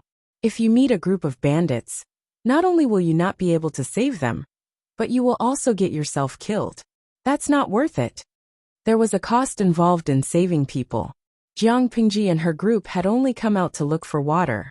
They did not bring any lethal weapons. There were not many of them, and their weapons were not good. If the number of bandits far exceeded Jiang Pingji's, wouldn't it be like sending a lamb into a tiger's den? Yuyita. Tisk, there are so many people who are being held hostage by morality. If the host didn't save them, it meant that he wasn't kind and benevolent? If she was in danger because she tried to save someone, would you keyboard warriors climb through the screen to save her? Host, you must be careful. The viewers in the live stream were very conflicted, and their stance was not firm. Jiang Pingji clearly remembered that there was an ID who angrily scolded her for being cold-blooded. However, when she did something that seemed to be an omen of saving someone, the ID followed the crowd and angrily scolded those who were suspected of moral kidnapping, completely forgetting the contents of the bullet screen that he had previously posted. She sneered coldly in her heart.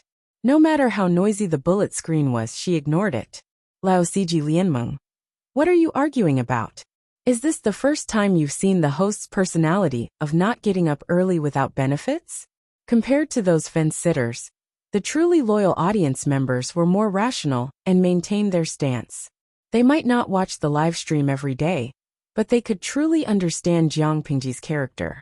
Is she the kind of person who gets carried away by emotions and acts impulsively? Obviously she wasn't. Although she didn't know why she changed her mind at the last minute, there was one thing she was sure of. Her reason for saving people had nothing to do with the comments of the audience. If Jiang Pingji was the kind of streamer who could be easily persuaded by the audience, she would not be worth the attention of so many die-hard viewers. According to Lao Siji Lianming's thoughts, perhaps the reason why she saved him was just because the benefits of saving people were far greater than just standing idly by. Yes, Jiang Pingji was that realistic. You guys keep up, I'll go first. Jiang Pingji nimbly shook off the guards behind her with a few leaps. She stepped on a few boulders beside the waterfall and leaped up. The guards were dumbfounded. Could this be the legendary, leaping onto roofs and vaulting over walls? One of them even wanted to imitate Jiang Pingji's movements. But as soon as his right foot stepped on the first boulder, he suddenly slipped and fell forward, causing him to fall hard. There was a tearing sound in his ears, and his clothes were torn. At that moment, the guards found that the boulders beside the waterfall had become wet and slippery because of the splashing water. They couldn't even stand steadily in straw sandals, let alone Jiang Pingji, who was only wearing a pair of wooden clogs. So, how did Lang Jun get up? What are you waiting for? Hurry up and catch up. If anything happens to Lang Jun, you don't want to live anymore. At that moment, a guard's reprimand pulled them back from the shock. All of them used to be bandits, but after days of intense training and Suka's tireless brainwashing, they had already curbed their savagery. Not only were they loyal to Jiang Pingji, but they also behaved with a sense of righteousness that only a regular army could have. Their mental outlook was completely new. Jiang Pingji was good at martial arts, so she could easily climb up. They were a little stupid, but they could also find their own way. Ma'am, you go first. Maybe you can survive by jumping into the pool. Listen to me. Go. There was a pool under the waterfall, and it wasn't very high. Em was a good swimmer, so she could survive by jumping into the pool. Chengqing panted heavily. As he spoke, his wounds, big and small, were affected, and fresh blood kept gushing out. Because of the excessive blood loss, his lips were pale, and his face was stained with blood.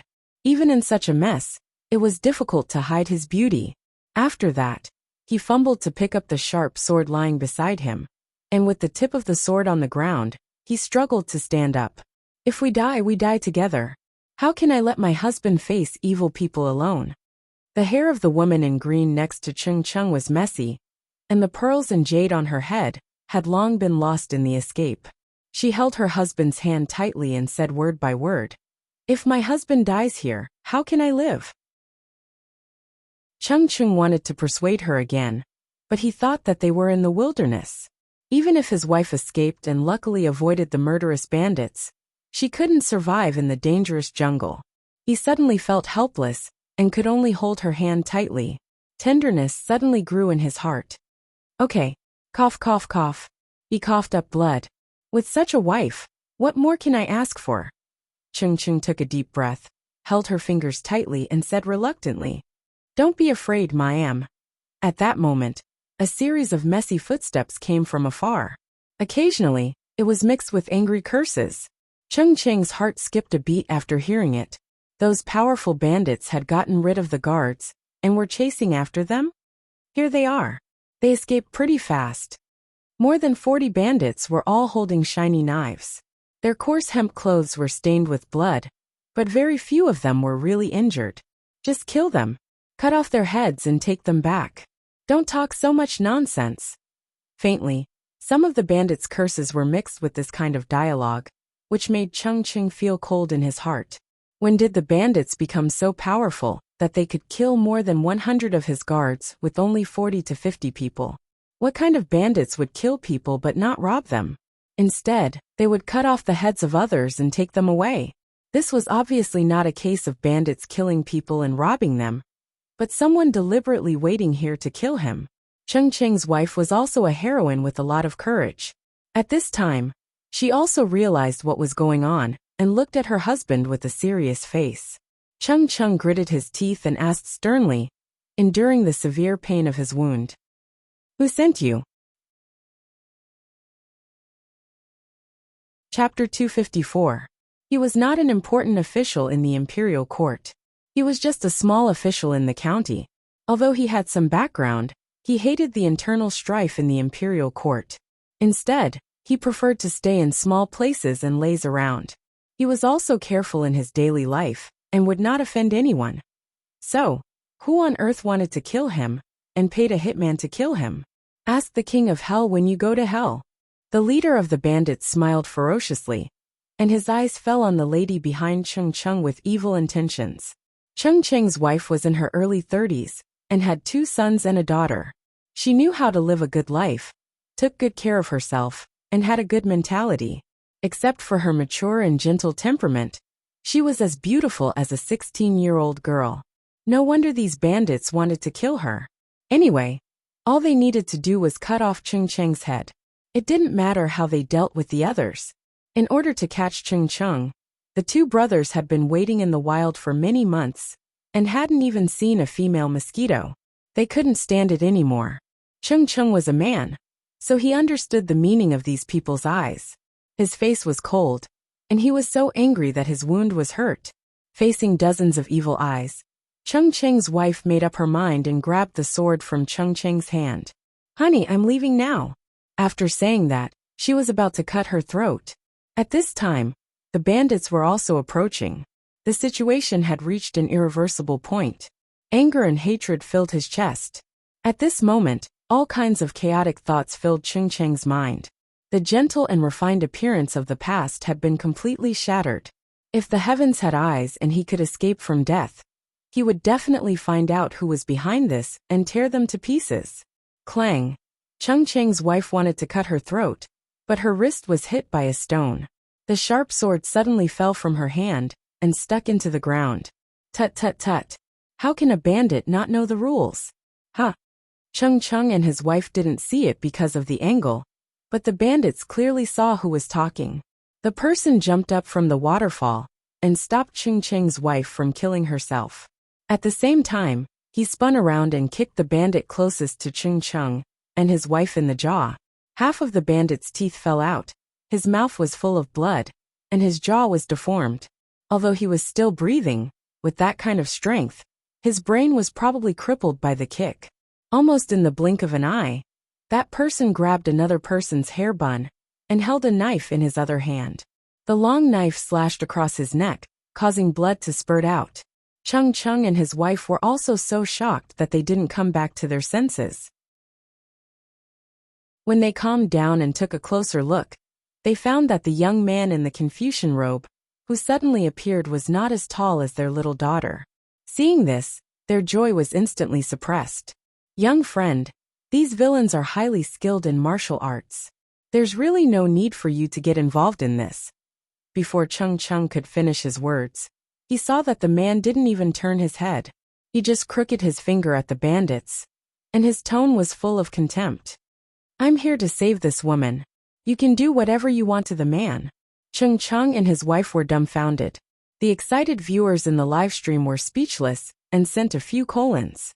Apart from Jiang Pingji, who else could the person who suddenly appeared be?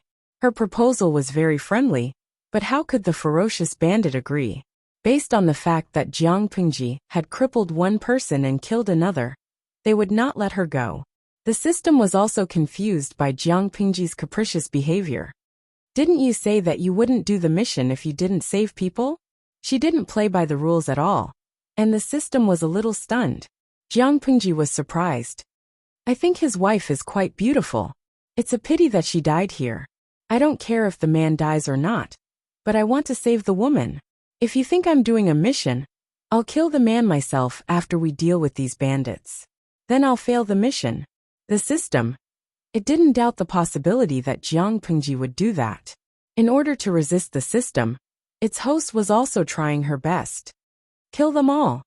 The bandits looked at each other and saw the murderous intent in each other's eyes. Go! Jiang Pingji's lips curled into a sneer. The long knife in her hand was still dripping with blood. So soon, there were people who couldn't help but rush up to die. The streaming room had been open for more than half a year, and the audience was already familiar with Jiang Pingji's temperament of killing people easily. At that moment, except for those who were timid and didn't dare to watch, many of the audience felt their blood boiling. After all, it was really helping people when they saw injustice. The hero complex in wuxia novels was always not as good as it was in the TV series. The streamer was the real deal. No matter how good her acting skills were, it couldn't be so real and hot-blooded. Go ahead, but I'll lose if you cross this line. In terms of arrogance, Jiang Pingji was definitely at the level of an ancestor. As soon as he finished speaking, a few bandits rushed over with their swords raised high. Jiang Pingji's eyes flashed slightly when she saw the situation. Her lower body was as steady as a rock, and her body was fast and agile. Although she looked thin and weak, she was no weaker than any man when it came to strength.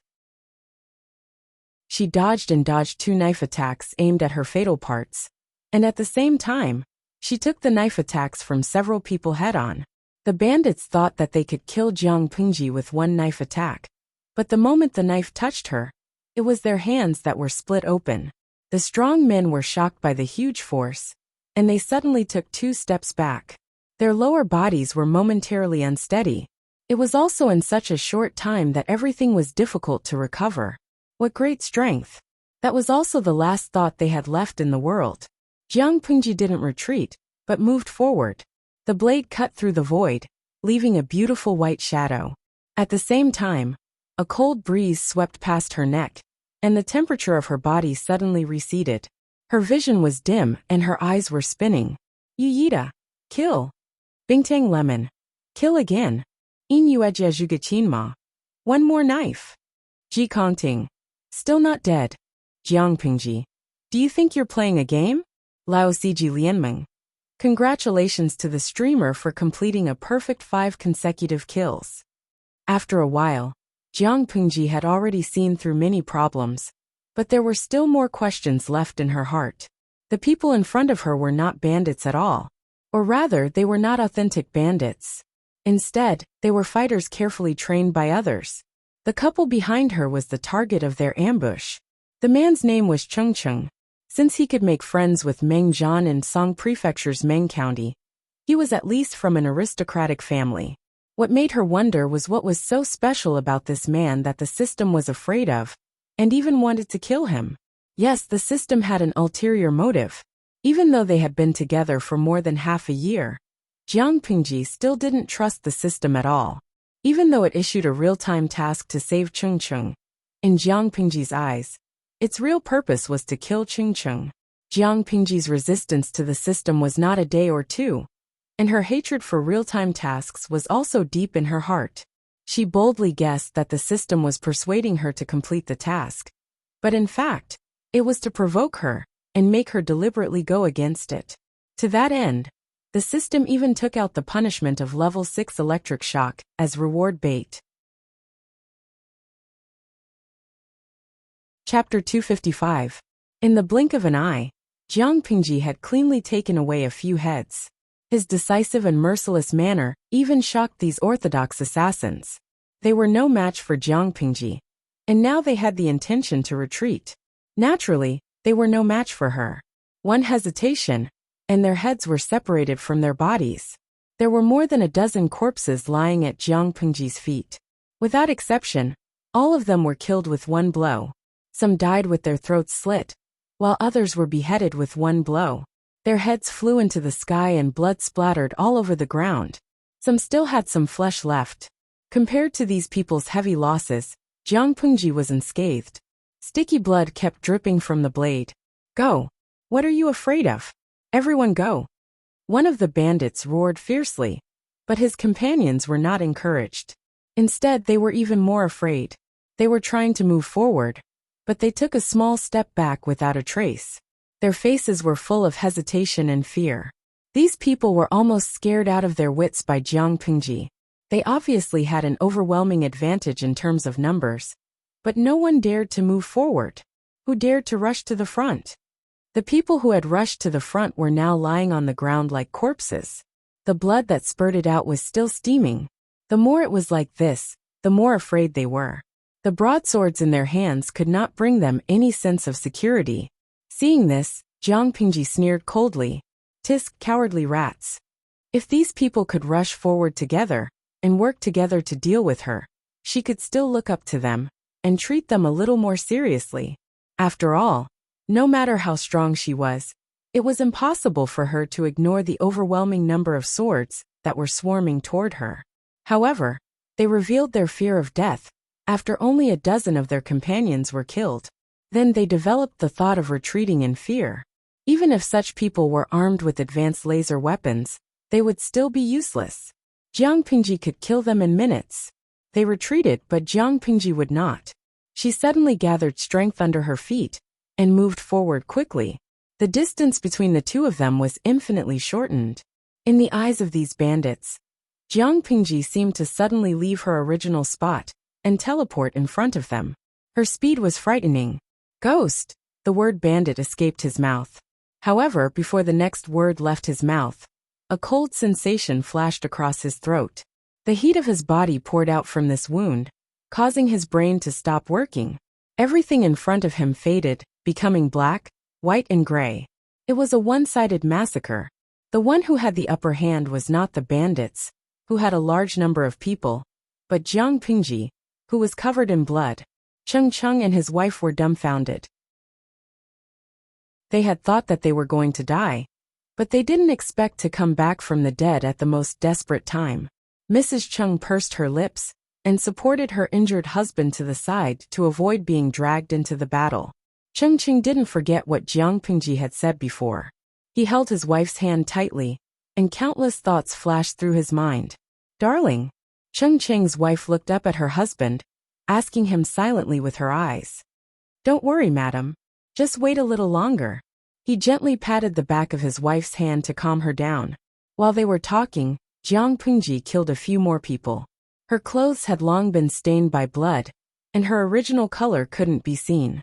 She looked like a ferocious ghost who had walked out of hell. The bandits were really scared out of their wits.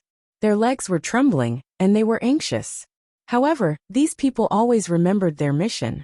Since they couldn't do anything to Jiang Pingji, they could kill Cheng Cheng first. Otherwise, if the news of their mission failure got back, their families would probably die without a burial place. With this idea in mind, the remaining few people joined hands to hold Jiang Pingji back. and the other 2 went to kill Cheng Cheng and his wife.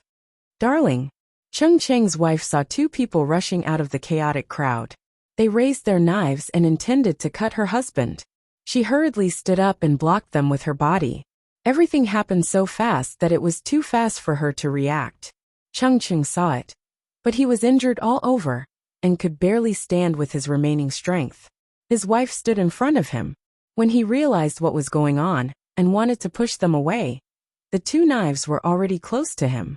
Cheng Cheng lost his voice in fear. My wife.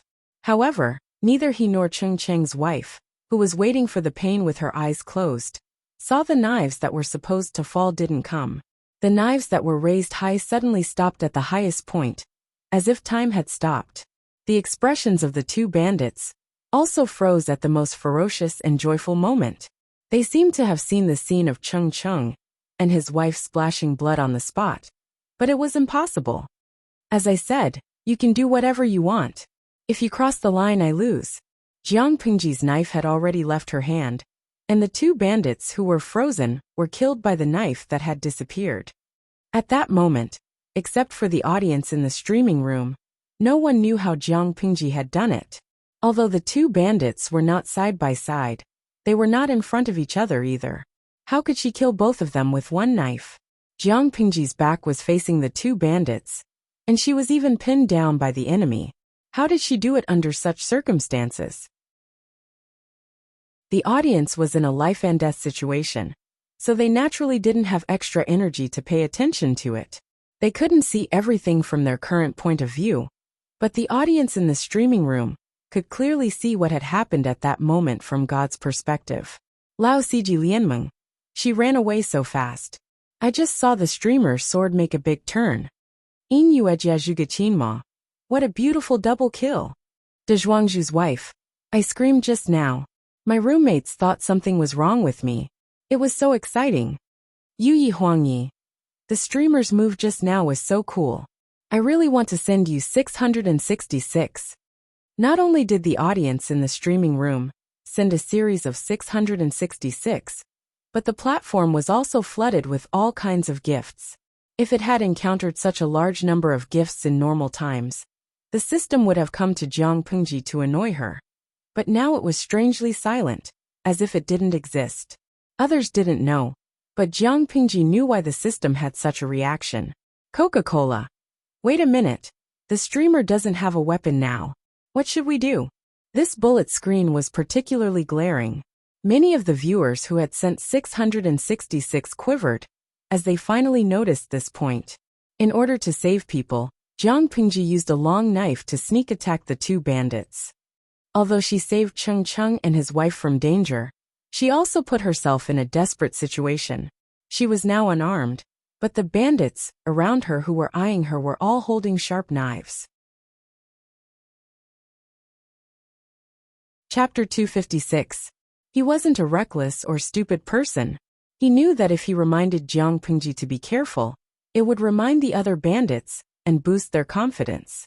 The threat of the bandits was not on the same level as that of a killer with a knife and an unarmed young man. However, even without Cheng Cheng's reminder, the bandits reacted quickly. They were furious at first, then ecstatic. Let's go. This guy has no weapon. One of the bandits shouted. Everyone's eyes lit up with ecstasy. It was a heaven-sent opportunity. The broadswords in their hands were thirsty for blood. Whether they were weak or not had a weapon in their hands had nothing to do with each other. If Jiang Pingji had a knife, she could at least give them a quick death, and they wouldn't feel any pain or torture when they died. But if she didn't have a knife, it would be a torture. The crisp and muffled sounds of bones cracking rose one after another. Even if Cheng Cheng and his wife left the battlefield, they could still hear the sounds clearly.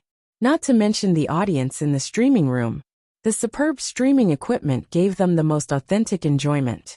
Every time a bandit's hand, finger, leg, or neck was easily broken by Jiang Pingji, they would involuntarily tremble violently, as if the pain had fallen on their bodies, causing them to be startled. Jiang Pingji didn't have a weapon in her hands, but it didn't mean that she had lost her ability to fight. On the contrary, hand-to-hand combat was her strength. As a genetic warrior, how could she not have gone through training in this area? What made people unhappy was that she had practiced the moves hundreds of times in her mind, but her body couldn't keep up with the speed of her thinking. To put it simply, the quality of her body was too poor to satisfy Jiang Pingji. She was not satisfied, but in the eyes of the audience and the people present, her skills were beyond imagination. She was brave and invincible. I really don't know which family this cough. Lang Jun is so young and brave. Cheng Qing carelessly touched his wound as he spoke. Uncountable pain stimulated his nerves, and his chest was on fire, as if it was being licked by a tongue of fire. Cheng Qing's wife secretly sighed. They couldn't even protect themselves now. They didn't know whether the young man was a friend or a foe. Cheng Qing seemed to see his wife's worry. He looked down and shook his head, signaling her not to worry.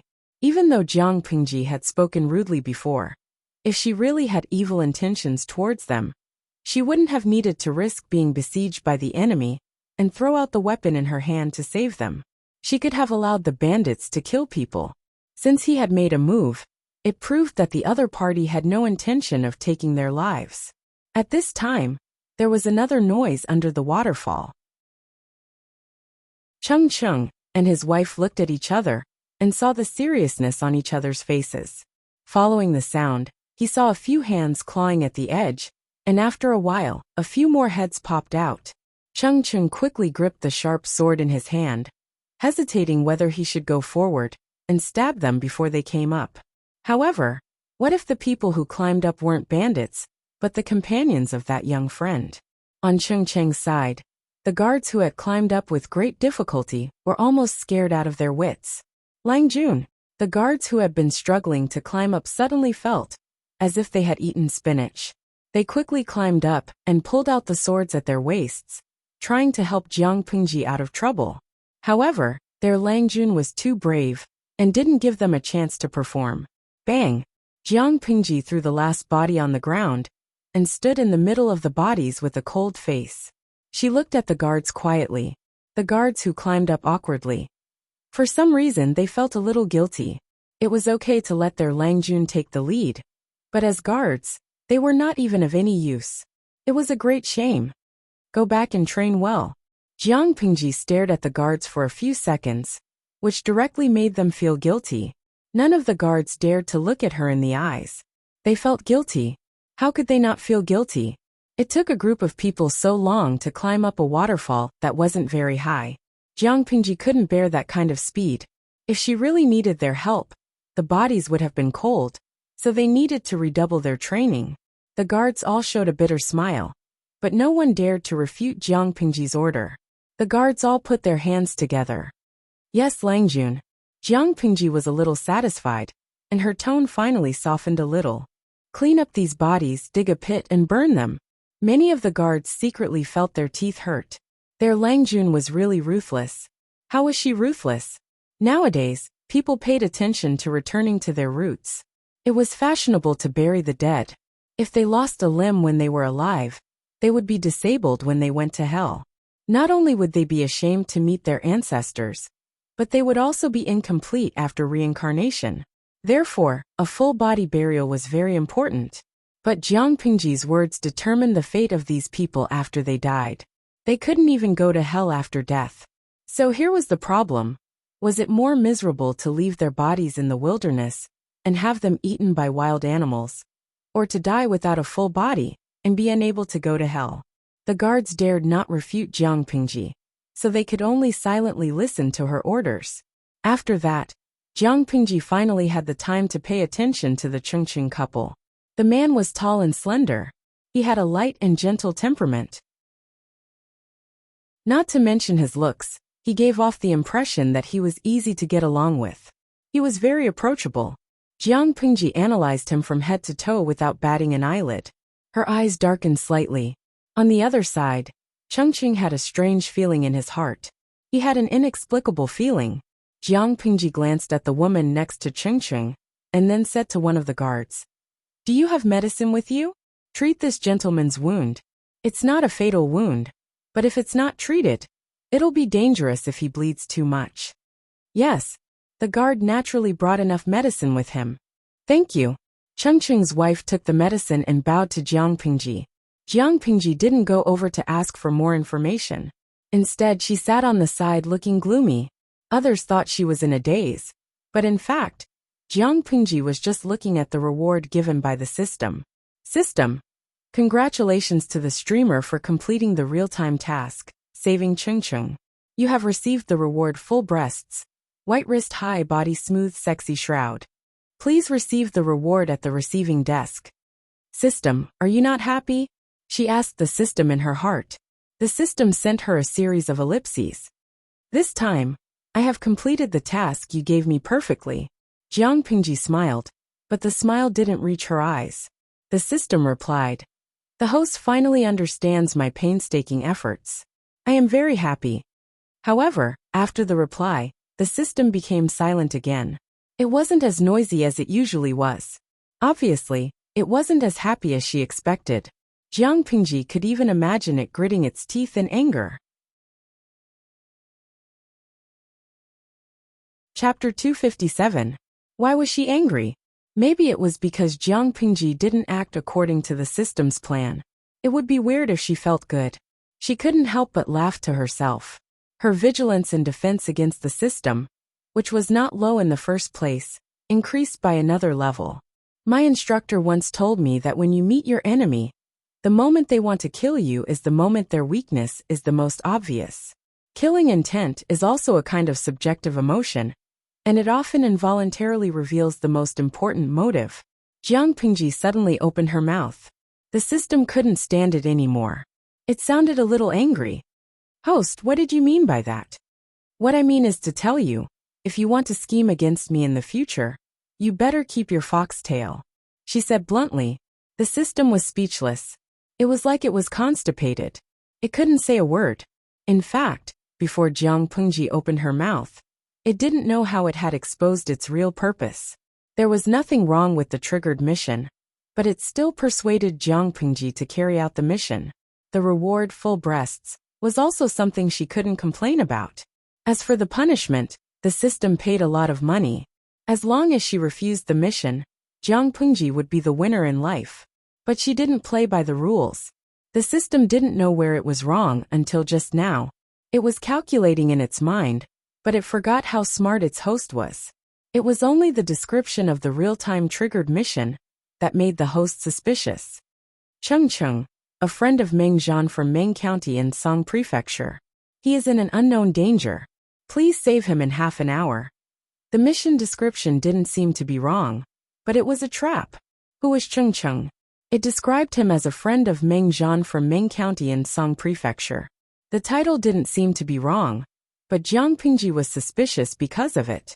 Those who could be friends with Meng Zhan were at least from a noble family.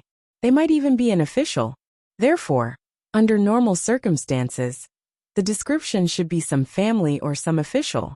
But the description given by the system was a friend of Meng Zhan from Meng County in Song Prefecture. Who was Chung Chung to Meng Zhan? Why did the system put him in front of himself? He thought about the grudge between Jiang Pingji and Meng Zhan.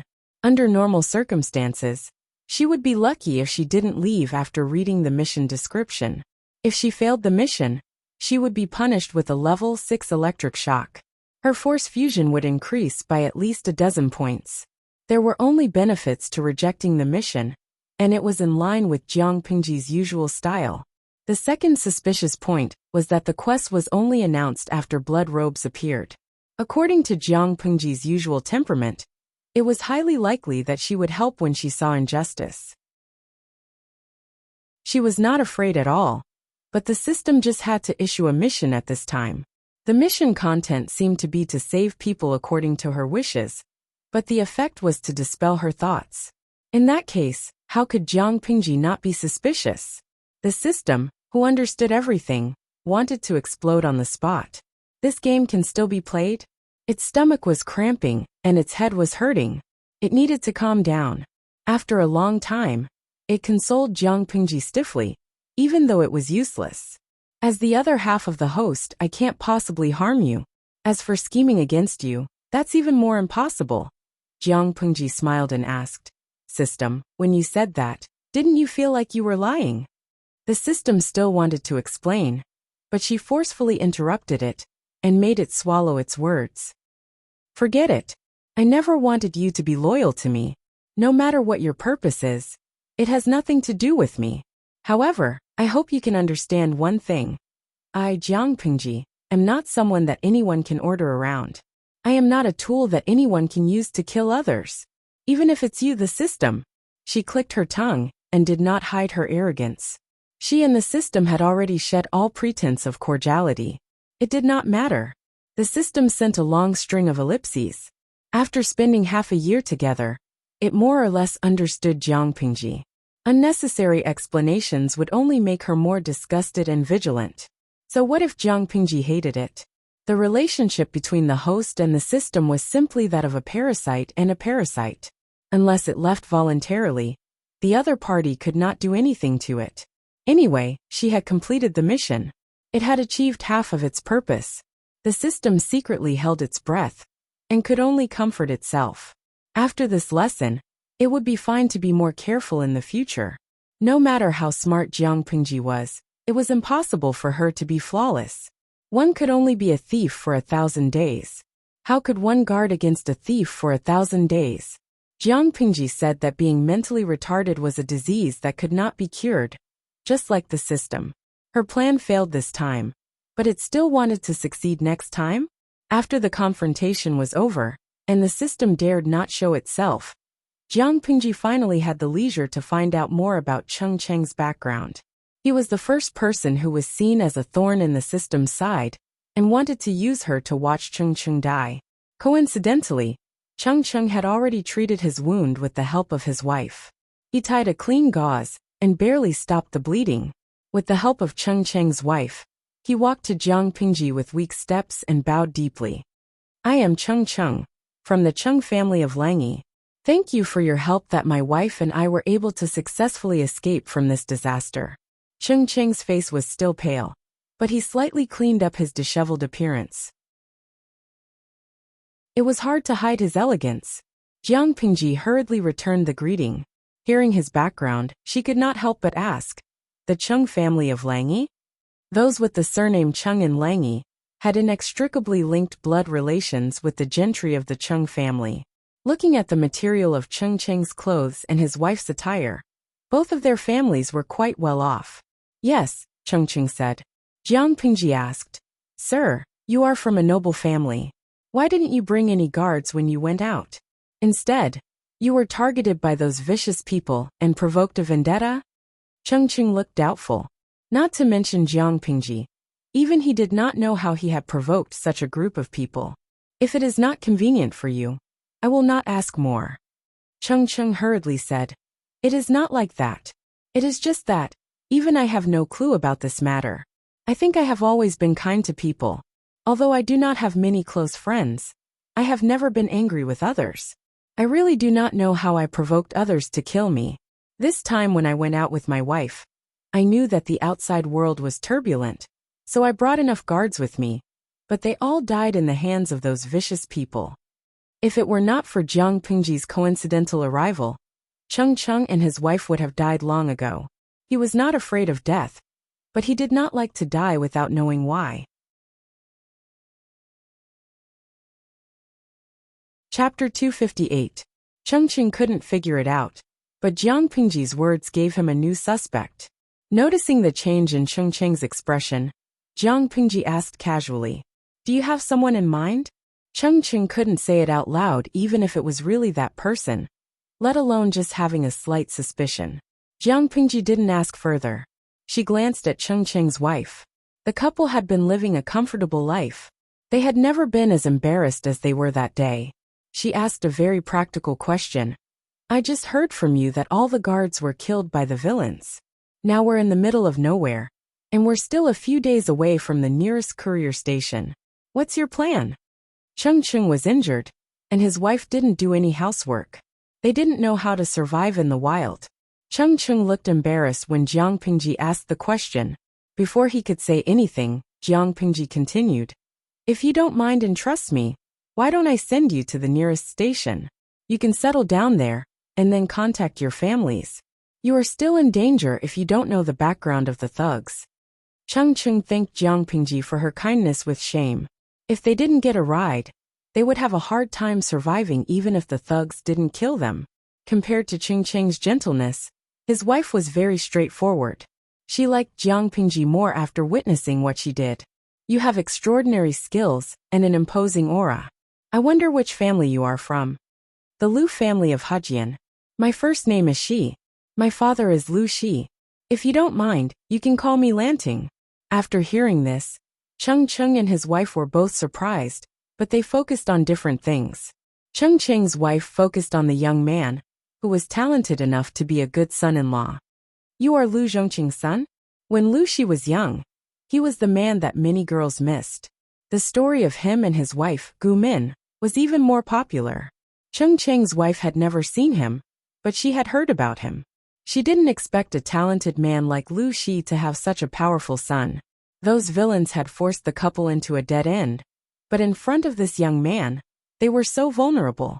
After a while, Mrs. Cheng's mind was already twisted. She labeled Jiang Pingji as the future son-in-law. If any family's daughter could marry Lu Shi's son, it would be a great deal. It was a pity that his daughter was still young. Otherwise, he would really want to settle down for her. Cheng Cheng's focus had nothing to do with Lu Shi. It was purely because of Lu Shi. You're already 20?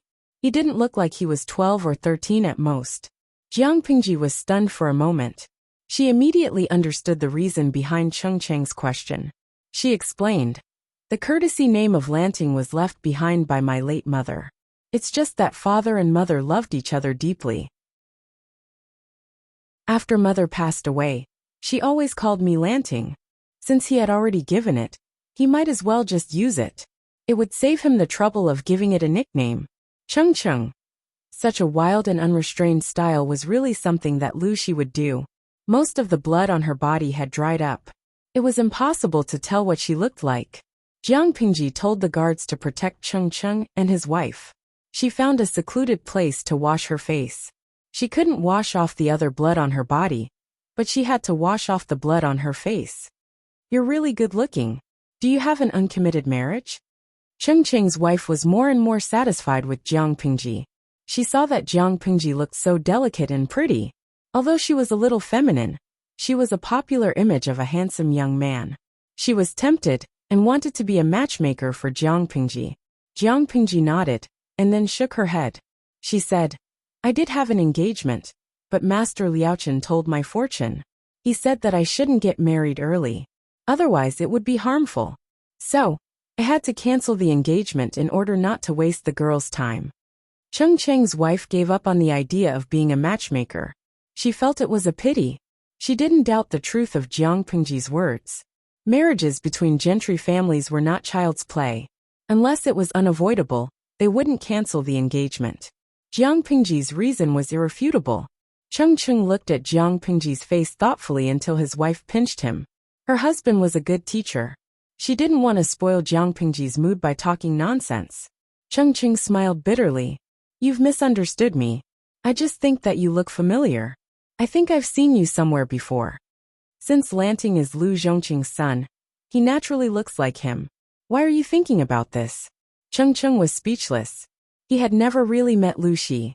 They had been friends for a long time. They both knew of Lu Shi, but they had never met. The circle of gentry families was not big, but it was not small either. He had never met Lu Shi, but he had made friends with the same people. He had heard about Lu Shi from his friends. Therefore, Cheng Cheng said that Lu Shi looked familiar was not because of Lu Shi. He thought about it, and suddenly remembered that he had seen an unfinished painting from his friend a few months ago. If the woman in the painting was a few years younger, more youthful and softer, wouldn't that be Lu Shi? However, Lu Shi was Lu Shi's second legitimate son. He was the daughter of a concubine in the Lu family, and had been raised in a boudoir. Could it be that the woman sleeping among the flowers in his friend's painting was the late Gu Min? It was terrifying to think about it. However, it was not impossible to think about it this way. His friend was Yuan Jing's disciple, and Yuan Jing had some contact with Gu Min when he was young. Perhaps he knew about Gu Min's appearance through Yuan Jing. Are you in trouble, master? Jiang Pingji opened the way with her knife and walked in front. The shrubs were cleared more thoroughly than before. It was more convenient for Cheng Cheng and his wife to walk. I see that you look troubled. Cheng Cheng was speechless. He felt that it was better not to tell the young man in front of him that there was a boy who was not much older than him, who painted his mother. It's nothing. I'm just thinking about who wants me dead. Cheng Cheng found a reasonable excuse.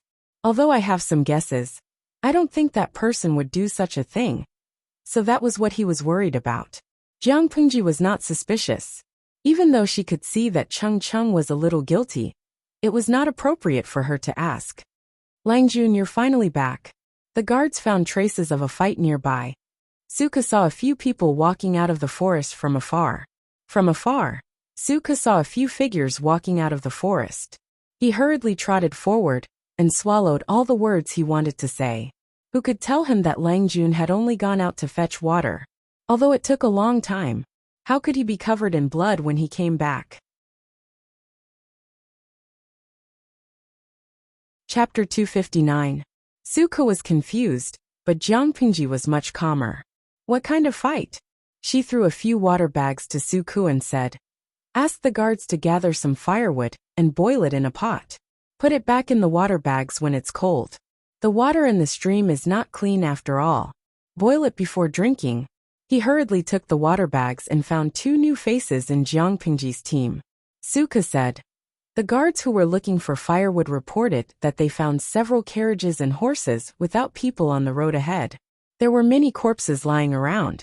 After checking, they found that there was a fierce fight not long ago. The master is worried that it was done by the mountain bandits. Suka had been to that place. After careful inspection, he found that the possibility of the bandits committing the crime was very low. It was more like a premeditated murder. Therefore, he could not help but worry about his Lang Jun, who had gone out to fetch water. He was about to lead some people to search for her. But Jiang Pingji came back with blood all over her body. If it were not for the fact that it was broad daylight, Suka would have thought that it was the ghost of his Lang Jun's death. His heart almost stopped beating. He was scared to death. Jiang Pingji immediately understood and said, those should be Mr. Cheng's carriages. They were attacked by bandits on the road. I happened to pass by and helped them beat the bandits back. Xiaoyu, ask someone to prepare some food. She said it lightly, as if she did not remember that they were surrounded by 40 or 50 bandits. Of course, Suka was misled into thinking that those were just ordinary mountain bandits. He did not think too much about it. His Lang Jun's face was ruddy, her eyes were still clear, and she was full of energy. He could tell that she was fine at first glance. Well, it was probably those bandits who got into trouble. With that conclusion, Suka did not panic at all. Yes, I'll do it now. Suka was completely familiar with the housekeeper mode. He did whatever Jiang Pingji said. Oh, and asked Taksha to bring me some clean clothes. I need to find a place to wash up. It's uncomfortable to have blood on my body. The viewers in the streaming room were instantly excited. Outdoor bathing play. According to the routine, there must be a fool who accidentally passed by, saw her, and then accidentally met the streamer. Just thinking about it made him feel sweet. Haha, sweet. If Jiang Pingji didn't even have this little bit of vigilance, she would have died a few times. Taksha heard the news and ran over. She was relieved to see that Jiang Pingji was fine, apart from looking a little disheveled. Please wait for a moment, Lang Jun. I will go prepare the clothes. After she finished speaking, Taksha retreated. She went to the carriage's trunk to find a set of clean clothes, a towel and soap. County Chief Lu is here. Cheng Cheng saw that Jiang Pingji was done with her work and asked, yes, I heard that my father is this year's general evaluation officer and needs to go to Shangjing to take charge. Cheng Cheng, is there anything wrong? He felt that Cheng Cheng's expression was slightly speechless. Cheng Cheng continued to be silent, with a complicated expression. After a long time, he said with a wry smile, people used to say that Lu Zhongqing was wild and unruly. I used to think that it was someone else who wanted to discredit County Chief Lu. But now it seems that he was right. The evaluation was imminent, but the chief examiner was only on his way now. Lu Shi. As soon as he arrived, he heard someone bad-mouthing his daughter and damaging his image as a father. Who did he offend? He was an old fox in the officialdom, so he did not take Cheng Cheng's words to heart. Lanting, these two are. Lu Shi walked over and saw the face of the person who had badmouthed him. Just one glance, and the unhappiness in his heart disappeared. Although Cheng Cheng and his wife looked disheveled, they still looked elegant. No matter who saw them, they would sincerely praise them. Father. She told her father what had happened in detail and said, "It was fate that brought us together, so I invited Mr. and Mrs. Cheng to come, and we planned to go to the next station together. After all, the murderer's purpose and background are still unknown. If we leave them in the wilderness, I am afraid that their lives will be in danger. Father, what do you think?" As Jiang Pingji spoke, she found that Lu Shi's eyes were a little blank. She could not help but frown. It seemed that the couple behind her had some background. Otherwise, why would Lu Shi have such an expression? In fact, Cheng Cheng and his wife did have some background, but not yet. Lu Shi was a man who had been through a lot. He had met Feng Jin, Su Ke and Qiguan Rang. Cheng Cheng was no exception. "Oh, it's Cheng Wenfu. Nice to meet you." Lu Shi knew Cheng Cheng and called him by his name. Cheng Cheng's face became serious. They were talking to each other, but their eyes were looking at each other. Before this, they had never met each other, but through a few mutual friends, they more or less had some understanding of each other. Now that they saw each other in person, they naturally couldn't wait to size each other up and see if they were really as outstanding as others said. Cheng Cheng was thinking about this, but Lu Shi had other considerations. Because of his daughter and wife, Lu Shi knew some secrets that were not known to others, and one of them was Cheng Cheng. Today, Cheng Cheng was just an unknown county official, living a leisurely life with his wife. Not to mention the outside world, even in the Cheng family, Cheng Cheng did not have much of a presence. He was low-key and humble, so he was not well known. Except for a small number of friends who knew his background, outsiders thought that Cheng Cheng was just an idle person with no ambition. That was what Lu Shi knew, and the other part was from his wife. Cheng Cheng was the first historian who presided over the compilation of the history of the 16 kingdoms, the Xia dynasty, and the Jiang dynasty for the first 60 years. He spent 35 years restoring countless cultural relics and ancient books. He created a new chapter in the history books. He became the imperial censor, and was posthumously awarded the title after his death. More importantly, according to Amin's rather resentful description, this capable person, with the support of Jiang dynasty's first ancestor, Emperor Chen Jiangpingji, took the lead in formulating a relatively complete examination system for selecting students. She determined many compulsory subjects for students. Lu Shi did not know why his wife was so resentful, but he thought about it when he was young and hated studying. He hated this kind of teacher, who would press his head down and force him to recite. Despite her resentment, Gu Min had a very high opinion of this historian. Although Jiang dynasty's founding emperor was the first emperor, she had a bad reputation because of her status as a woman and her ruthless methods when fighting for the throne. Only Cheng Cheng insisted on upholding the integrity of a historian. Black is black, white is white. His description of Emperor Chen was detailed and objective, and he never hid his praise. He even wrote a book to refute other groundless slander. Chapter 260. According to his wife, Cheng Cheng was not good with words, but his writing was sharp, and he was good at scolding people. Lu Shi thought about it. The scene of Cheng Cheng holding a book in one hand and a pen in the other appeared in his mind. The scene was so beautiful that he didn't dare to think about it. He was afraid that he would laugh in front of Cheng Cheng. Lu Shi entertained Cheng Cheng and his wife. He asked people to prepare food and hot water for them. Although the conditions were simple, they were considerate. Jiang Pingji took the guards to bury the bodies of the guards. After all, they died protecting Cheng Cheng and his wife. When they came back, they brought back a lot of carriages. She couldn't help but be curious when she saw the marks of the wheels in the ground. Cheng Cheng's life was no longer in danger.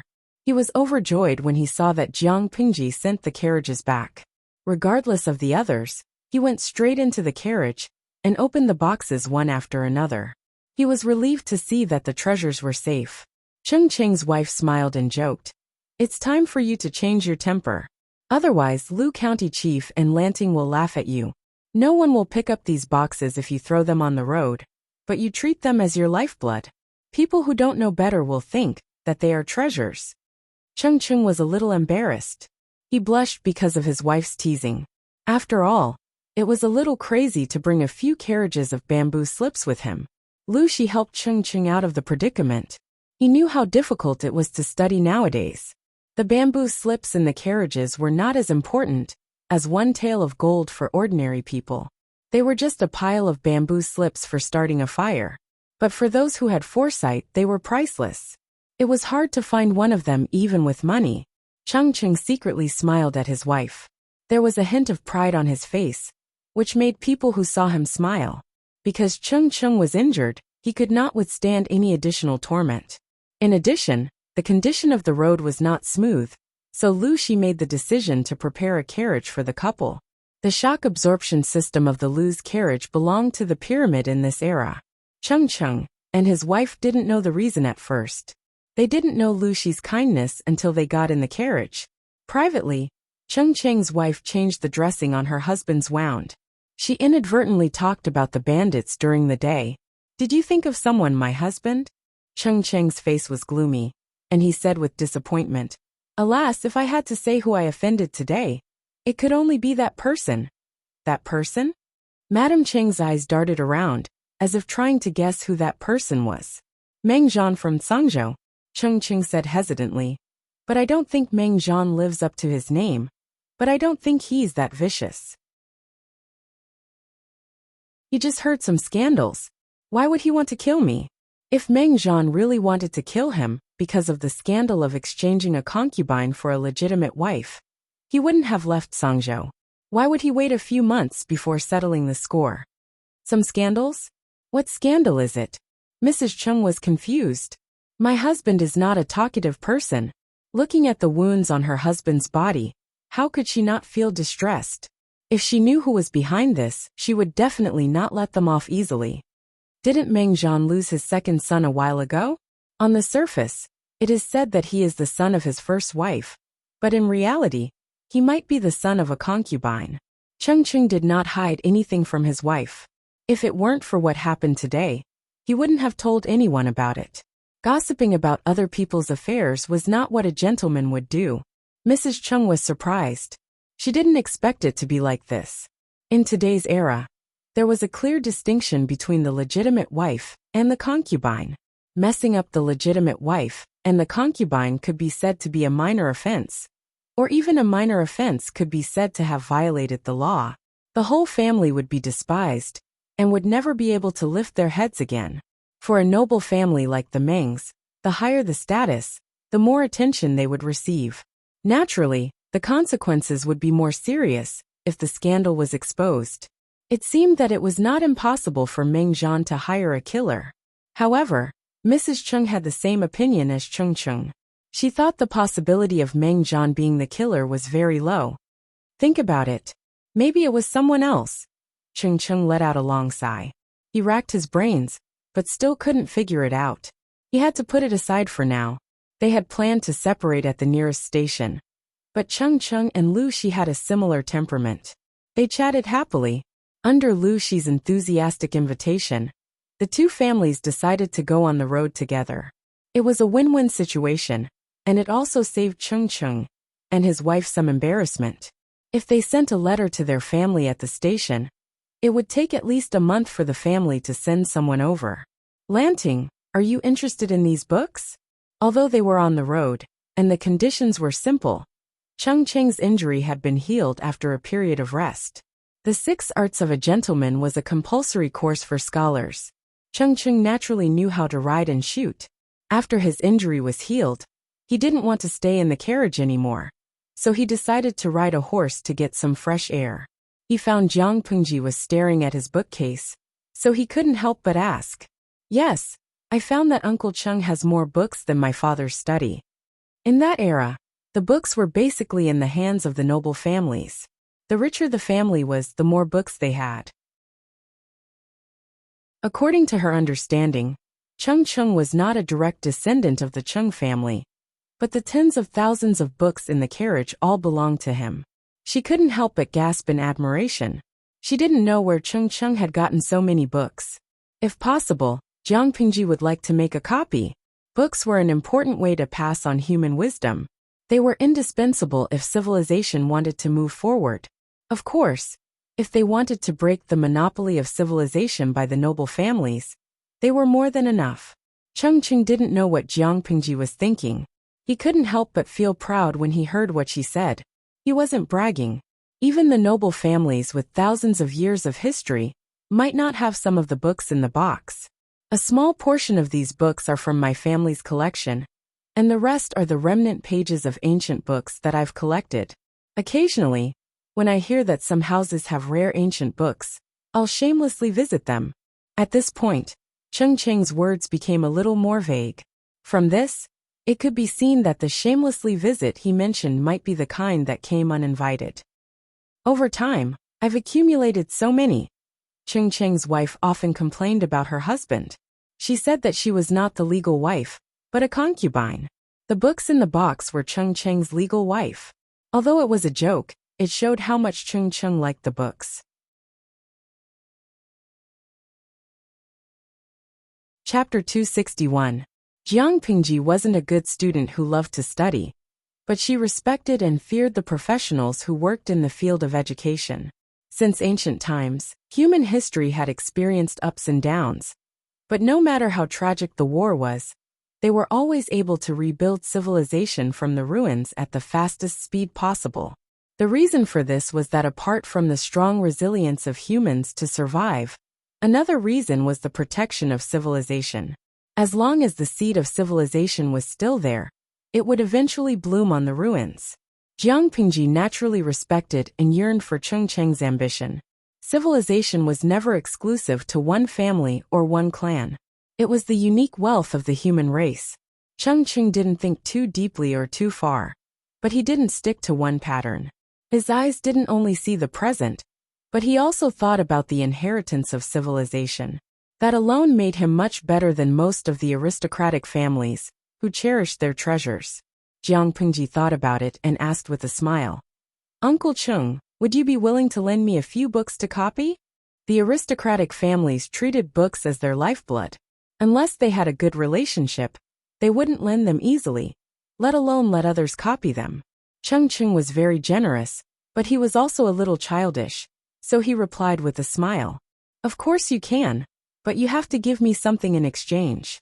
Cheng Cheng stroked his neatly trimmed beard and said, "Bamboo slips are easy to get wet, bulky, and not easy to preserve. Every time I find some slips eaten by insects, it hurts my heart so much. I heard that paper in Hajin County is hard to buy. If it's written on bamboo paper, it's light and easy to preserve. I heard that the workshop is your mother's dowry?" Cheng Cheng's wife, who was sitting in the carriage, was so angry that she almost broke her teeth when she heard her husband's nonsense. "Lanting, don't listen to his nonsense. Those treasures of his are not worth much money." Cheng Cheng's wife revealed her husband's secret and said in an angry tone, "If you like any of them, just tell me. You don't have to listen to me."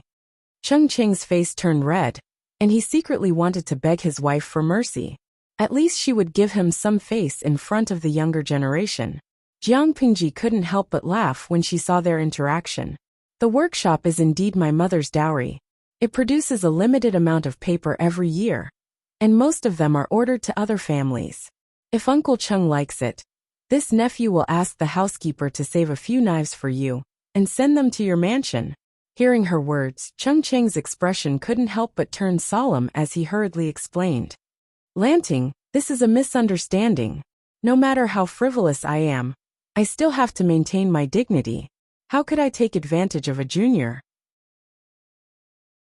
Uncle's original intention was that if you took these books back and copied them, you could also make a copy for Uncle. The cost of paper and ink would be calculated according to the market price. There are more and more books, and Uncle is getting older and older. I don't know how long he can take care of them. Not to mention that bamboo slips were heavy. They were also very difficult to preserve.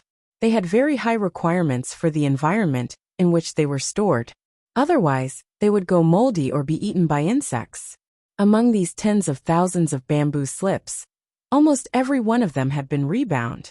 The reason was that they were damp and moldy, and the writing was illegible. When copying, it was inevitable to make mistakes or missing words.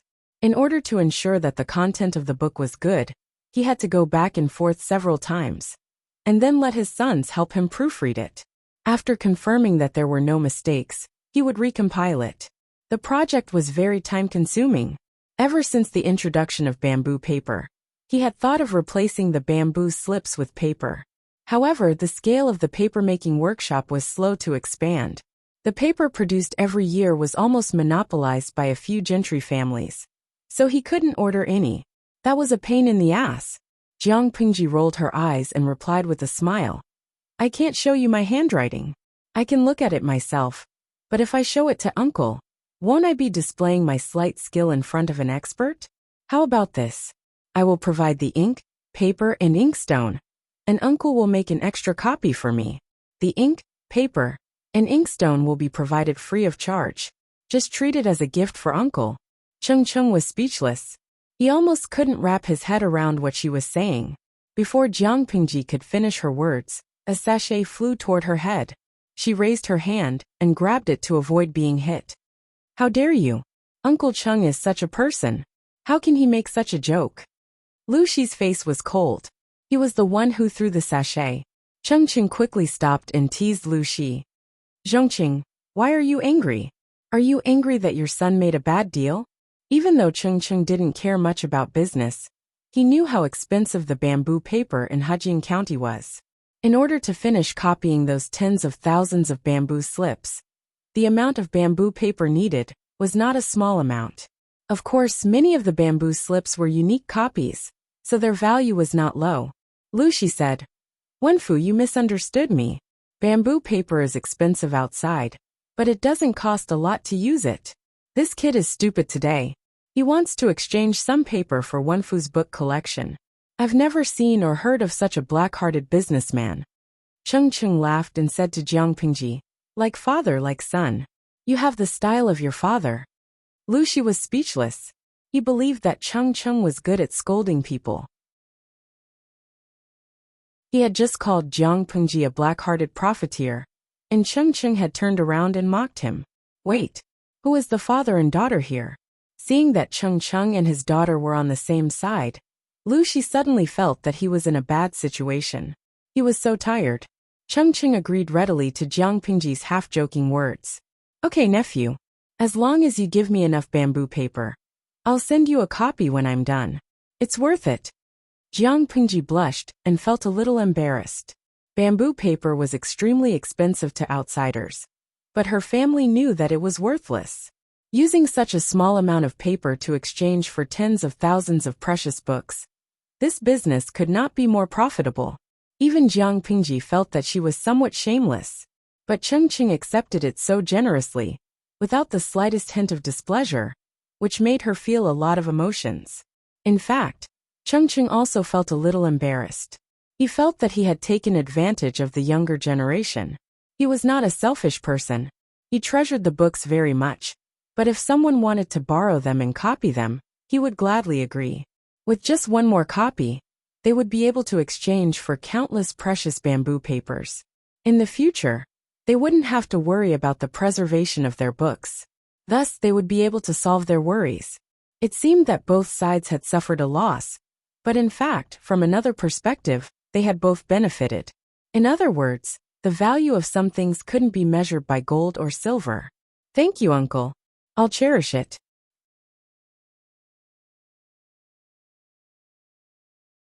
Chapter 262. After sitting in the carriage for so long, it was rare for Lu Shi to come out and relax his stiff and sore limbs.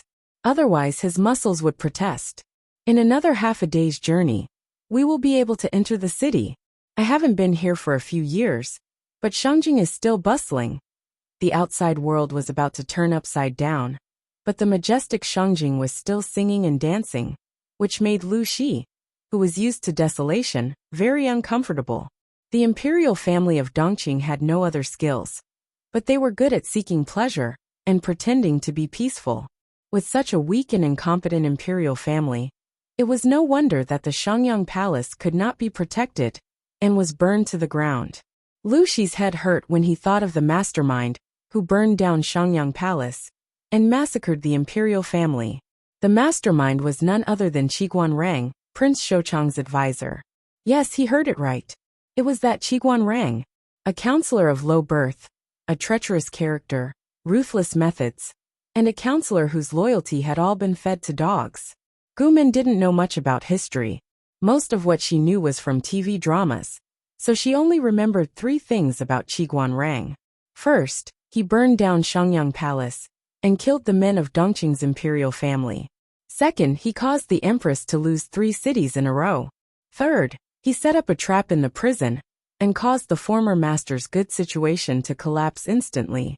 He lost everything and surrendered to the Empress on the day the city opened, when everyone was pleading for mercy for their former master, hoping that the Empress would spare the life of the former master, Prince Changsho, and just imprison him.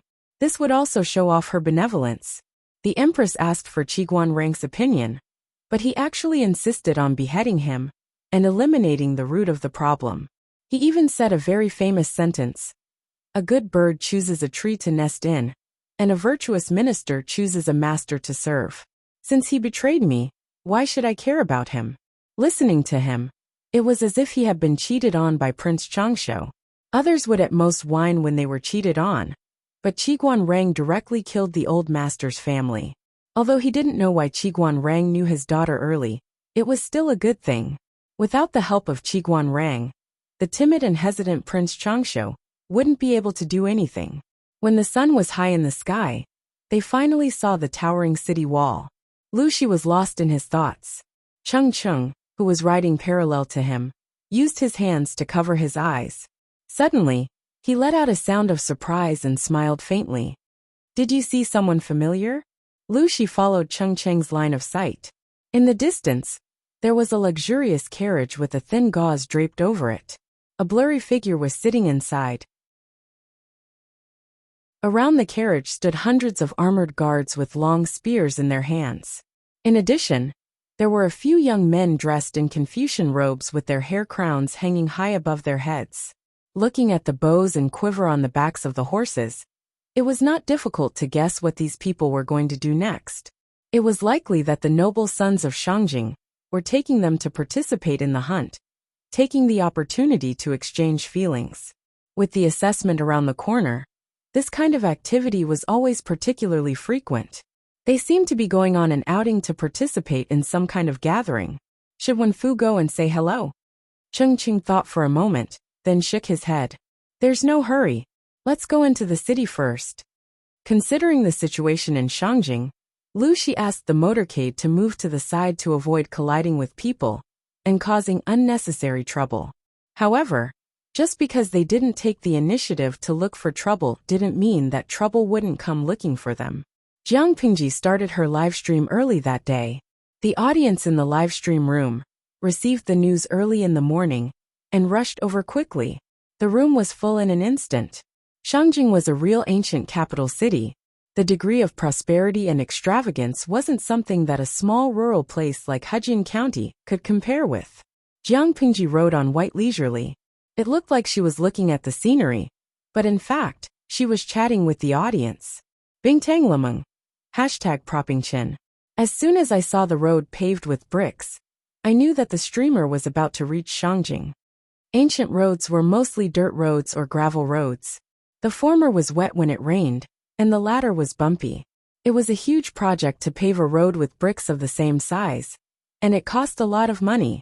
It was impossible to find such a good road if it wasn't a capital city like Shangjing, or a big city with a developed economy. Tujio Qifan. I just want to get into the city as soon as possible. I want to see Shangyang Palace, which the streamer said was Lingxiao Palace in heaven, Shangyang Palace on earth. I wonder how prosperous it is. I don't know if its scale is comparable to the Forbidden City. This is an authentic ancient palace building. Lao Siji Lianmeng. Come on, Shangyang Palace is a royal palace. Ordinary people can't even get close to the palace walls, right? At most, they can see the prosperity of Shangjing. It's not possible to see the whole of Shangyang Palace. Host V. When the world is in my hands, you can see wherever you want. As soon as the words came out, the whole streaming room exploded. Streamer Zheng Shangwo. 666. Do you feel the happiness of being spoiled by the domineering streamer? Inueja Zhugachinma. Yes. Chunlai. I'm so happy that I'm going to faint, okay? Zhuge Chesti. I've already fainted. I'm so happy that I don't want to get up. I need the streamer to kiss me to get up. De Wang Sen's Walai Ponshin. That's really exciting. Streamer, do you still need fangirls to warm your bed? Nai Yida. Go away, you little demons. The streamer is obviously talking to me. Unruly people. With the audience in the streaming room joking around, the journey wasn't boring. It was even a little interesting. Jiang Pingji didn't have a good impression of streaming, but she liked some cute little angels in the streaming room. Just as the corners of her lips curled up into a faint smile, the feeling of being spied on suddenly entered her brain, which made her smile disappear. Without thinking, Jiang Pingji quickly pulled out the longbow that was placed on the back of the horse. She quickly put an arrow on the bowstring and drew the bow to a full moon. Pa! The noise made Lu Shi, who was in front of her, come to his senses. He turned his head and saw an arrow explode in the air. The remains fell to the ground. His daughter had not finished drawing the bow. Her expression was cold, and her dark eyes were filled with murderous intent. Lu Shi was about to speak. Lan! He saw his daughter draw the bow even faster. Before he finished speaking, an arrow had left the bowstring at the speed of lightning. Trash! Jiang Pingji looked coldly at the guy who was still smiling. His hair was blown away by the arrow. He looked panicked and lost. Although the other party didn't have murderous intent, it was full of malice to embarrass her. Since that was the case, she would give him a taste of his own medicine. Who asked that trash to have such a cheap hand? With a duong sound, the arrow steadily shot into the horizontal bar of the shaft of the carriage. The move alarmed the armored guards, and they all looked as if they were facing a formidable enemy. Lu Shi was surprised at first, but when he saw the arrow explode in the air after being shot by his daughter, he felt a lingering fear in his heart. He was furious. Chung Chung was a beat slower to react. His face suddenly turned pale. They didn't know the target of the arrow. They only knew that it was aimed at Jiang Pingji, so they subconsciously thought that the arrow was meant to kill her.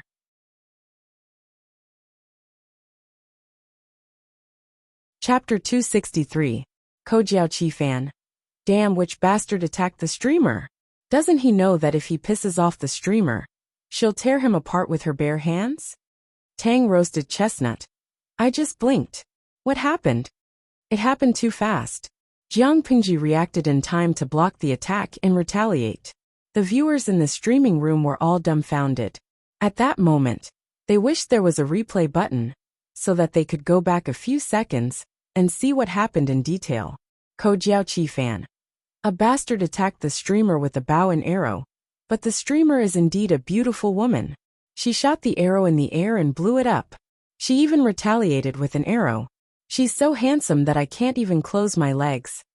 After being reminded, everyone looked at the shattered remains of the arrow on the ground. Through the livestream's perspective, they saw the coward who had his hair blown off. His face was full of panic. He fell to the ground and almost peed in his pants. They all gave Jiang Pingji a thumbs up. Well done. A huge wave of rewards flooded in. Jiang Pingji had foreseen this and temporarily turned off the backstage notification sound. The group of people seemed to have a powerful background. The owner of the carriage had an even more powerful background.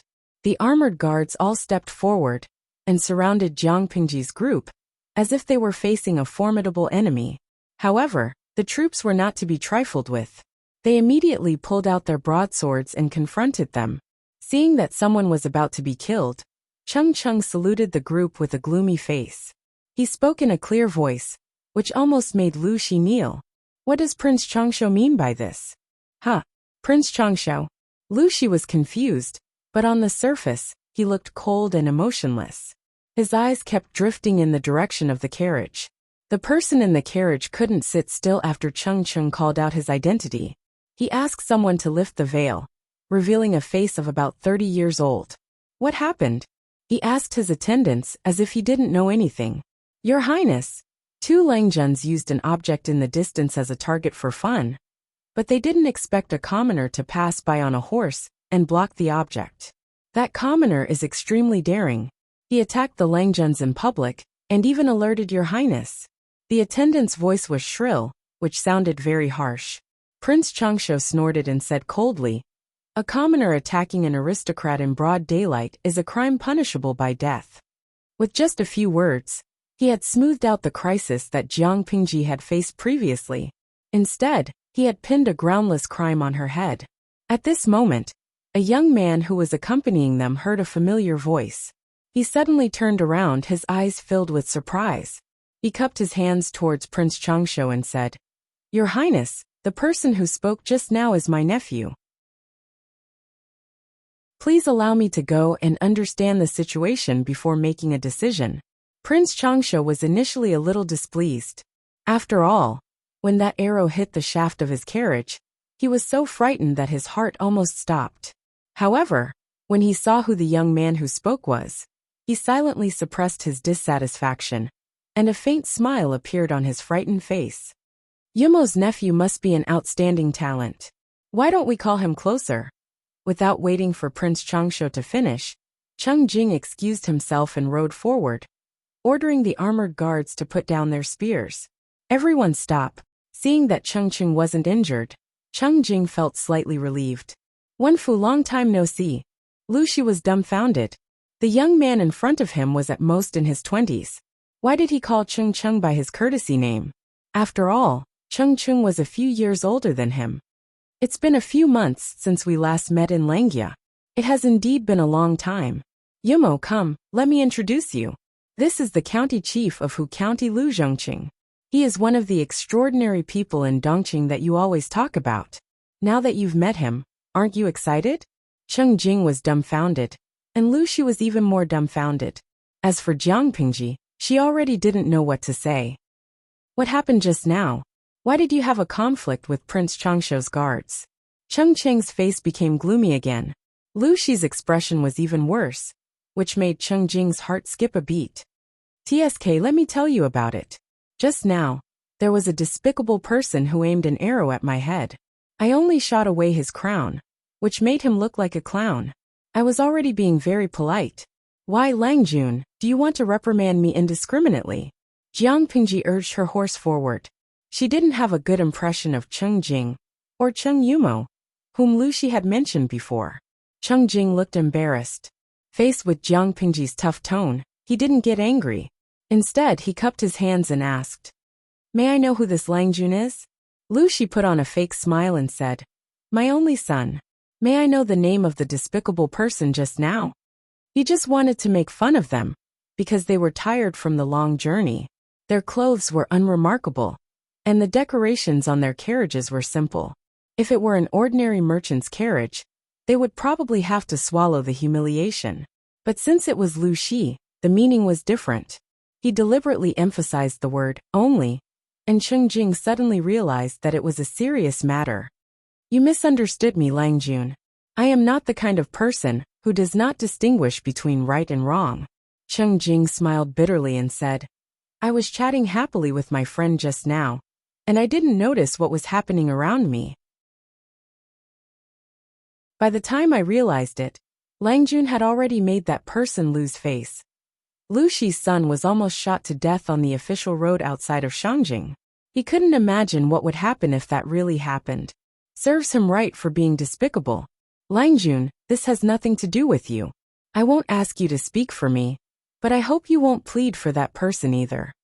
Jiang Pingji clicked her tongue. Although she didn't act arrogantly, her attitude was quite tough.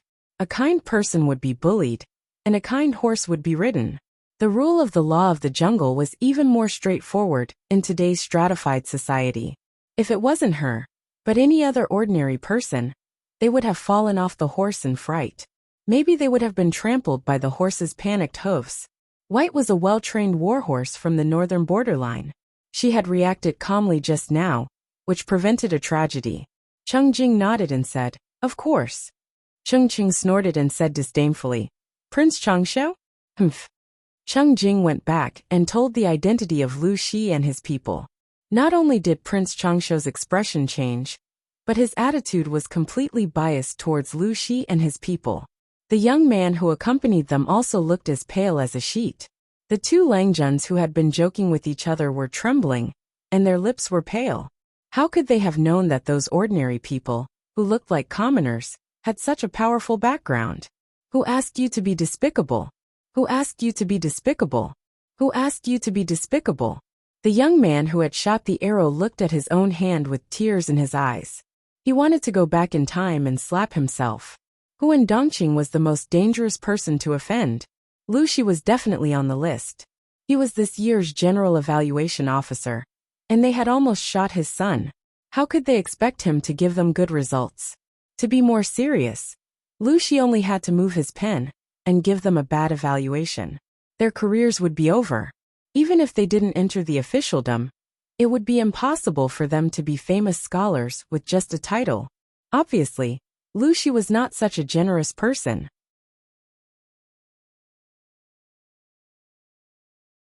Chapter 264. Lanting, you weren't scared, right? On the way into the city, Lu Shi and Cheng Cheng looked gloomy. The atmosphere around them was very oppressive, as if they were brewing anger. Cheng Cheng's wife, who was sitting in the carriage, knew about it. She quickly asked Jiang Pingji to stop riding and sit in the carriage for a while. She looked at Jiang Pingji carefully and was relieved when she was sure she was fine. These foppish boys are getting more and more presumptuous. They don't know the teachings of the saints. They are getting more and more unscrupulous just because they are protected by their ancestors. Fortunately, Lanting has excellent archery skills, and Lu County Chief is watching over us. Otherwise, there would be another bloody case under the emperor's feet. Cheng Cheng's wife was very angry. She squeezed Jiang Pingji's hands and said, "Look at you. Your hands are cold." Jiang Pingji smiled weakly, as if she was pretending to be strong. Cheng Cheng's wife felt even more sorry for her. Jiang Pingji chose to ignore the comments from the audience in the streaming room that her acting skills were enough to win an Oscar. After a while, Jiang Pingji pulled her hands out of Cheng Cheng's hands. She looked obedient and said in a low voice, "Auntie, I wasn't scared. I was born this way. Born this way.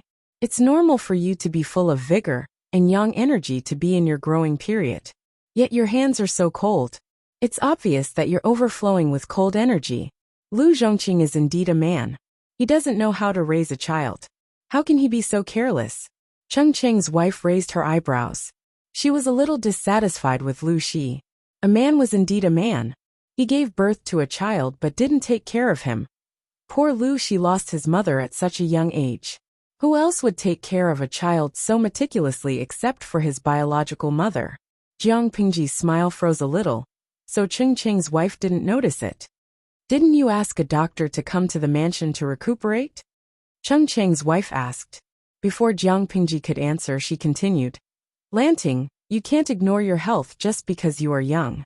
If a man lacks yang energy and has too much yin energy, it will hinder the reproduction of his children. You are the only legitimate son of Lu County Chief. The heavy responsibility of raising a house is on your shoulders." Jiang Pingji was speechless. "Auntie, I do know a divine doctor of Xinglin who is very knowledgeable about health. That person is currently in Shangjing. When everything settles down, Auntie will take you to have a look. You're still young, so you don't have to be so shy about this kind of thing. You should be magnanimous." When the gentle person chanted, the power was comparable to the band-tightening spell. Jiang Pingji could not do anything about it. Other than nodding his head in agreement, he would occasionally mumble something. After waiting for a while, the convoy was finally allowed to enter Shangjing. After passing through the Vermilion City Gate, the bustling ancient city was like a beautiful woman with a veil covering her face. After a bout of shyness and anger, she was finally willing to slowly lift a corner of her veil, revealing a beauty that could captivate even the birds and beasts, and outshine the moon and flowers. Lu Shi had sent a letter to Feng Ren a long time ago.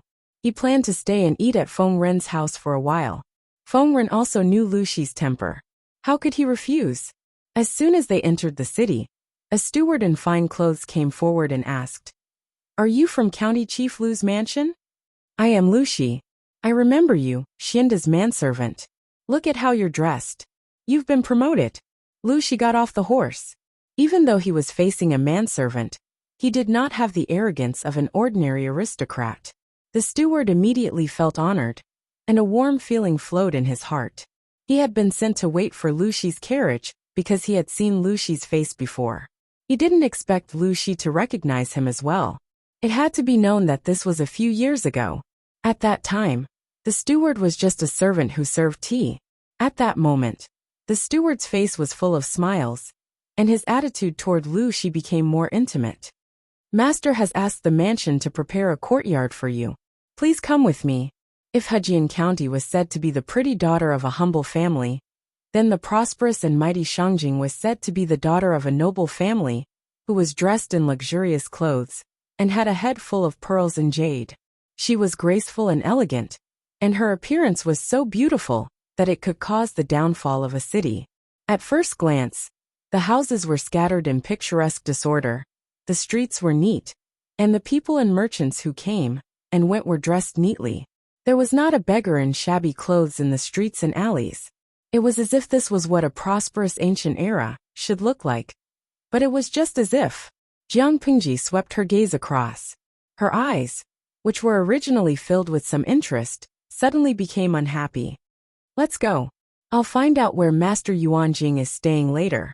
After a short rest, I'll bring you to visit him. Although he couldn't bear to part with his daughter, Lu Shi knew that he would only make things worse if he helped her. She could only walk down that path alone. If he took Yuanjing as his teacher, he would be able to make friends with many young elites. It would also be good for him to accumulate some capital in the future. At the very least, he would be able to keep a clean reputation. Jiang Pingji nodded. She had heard of Yuanjing's name for a long time. Now that she was about to meet him in person, she wanted to see what was so special about him. On the other side, Prince Changsha's mood could be imagined after Lu Shi rudely brushed him off. He didn't look happy throughout the whole process. The foppish playboy was even more careful. His expression was as gloomy as a bitter gourd, as if he would pout and burst into tears in the next second.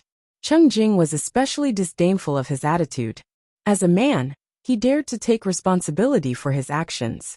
Since he had the guts to make fun of the commoners, he should have been mentally prepared to kick an iron plate.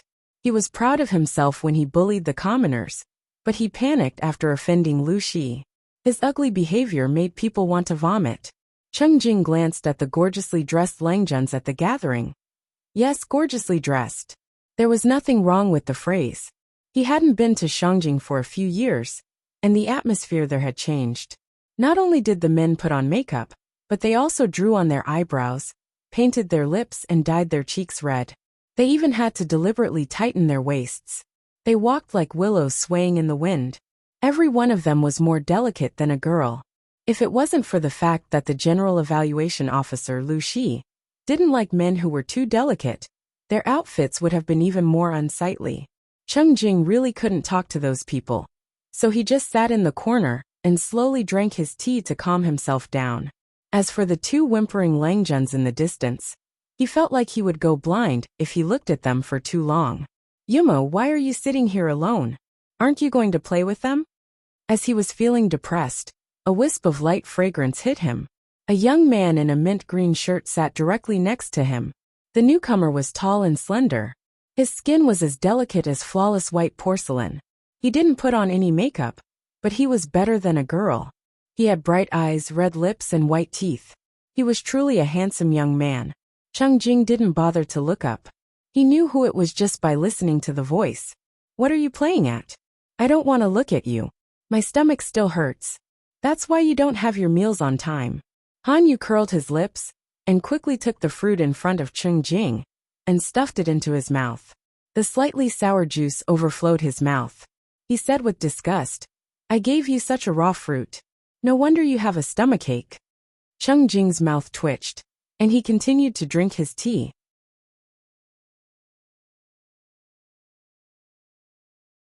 Chapter 265. The host of the gathering was Prince Changsha. The purpose of the gathering was for students to exchange knowledge, But in fact, it was to attract talented students. The Cheng's and Prince Changsho's relationship was somewhat indirect. Cheng Jing had to come because of his pride, but Han Yu didn't have that many concerns. My teacher lost a game of chess with Zixiao and was urged to go to Jishan's hot spring today. I slept in for a while, but they didn't wake me up. Han Yu was depressed. His friends were going to exploit his teacher's money, but he was left behind because he woke up late. Zixiao's chess skills have improved a lot. I can't believe he won a game against my teacher. Although Master Yuanjing wasn't as good as the rumors said, his relative was proficient in calligraphy and painting. Any one of them could be regarded as a master. It wasn't difficult to be proficient in one of them, but it was difficult to be proficient in all of them. After all, a person's energy was limited. There was no other reason other than talent. Cheng Jing couldn't help but laugh. He understood Han Yu's depression. Jishan's hot spring was famous in Dongqing. Many gatherings were held there, and many students liked to go there. More importantly, it wasn't easy to make their teacher lose a game and pay for a student to go to the hot spring willingly. Han Yu muttered. Zixiao's chess skills are getting better. I felt like I was being led by the nose when I played a game with him yesterday. I was left alone by them. It was boring, so I came to find you. I saw that you had nothing to do at the gathering. It was boring. Cheng Jing shook his head and said, "It would be better for you to go to the brothel to have fun than here." Prince Changsho seemed to be kind, but he was secretly ambitious. He had his eyes on many talents from aristocratic families. Han Yu really shouldn't have come here. Unexpectedly, Han Yu said with a bitter face, "Go to the brothel? Let those girls look at me and have fun?" He wasn't bragging, but all the girls in Shangjing were not as good-looking as him. Cheng Jing was speechless. He had seen narcissistic people, but he couldn't stand Han Yu being so narcissistic every day. "Right, this is for you." Han Yu took out a piece of bamboo from his sleeve. "What's this?" Cheng Jing took it and saw that it was his teacher's handwriting, which said, "The examination question is out. My teacher left it for you. He said that you would know when you read it." "How would I know if you don't know?" Han Yu answered honestly. Cheng Jing's fingers traced the words on it. Suddenly, a thought flashed through his mind, and he suddenly understood. He was speechless. "This thing of yours came a little late," Cheng Jing said regretfully. Han Yu was confused and asked, "Do you know what the teacher is talking about?" "If I'm not wrong, he's probably referring to the General Evaluation Officer, Lu Zhongqing." The final exam question was set by the General Evaluation Officer. Lu Shi had not yet arrived in Shangjing, so no one knew what question he would set. The question had already been set, which actually implied that Lu Shi had already arrived. "So, Lu Zhongqing has already arrived in Shangjing? It happened about 2 hours ago." Cheng Jing signaled Han Yu with his eyes. "Look at the two crying Langjuns over there. They were ignorant and offended County Chief Lu. Now they look sad. They are not hopeless. They know what will happen to them." Han Yu said, "I've met County Chief Lu. He's not as violent as the rumors say. He's a gentleman like the bright moon. He has a gentle temperament and treats people generously, not inferior to you, Yimo." "What did they do? How could they offend County Chief Lu, who had just arrived in Shangjing?"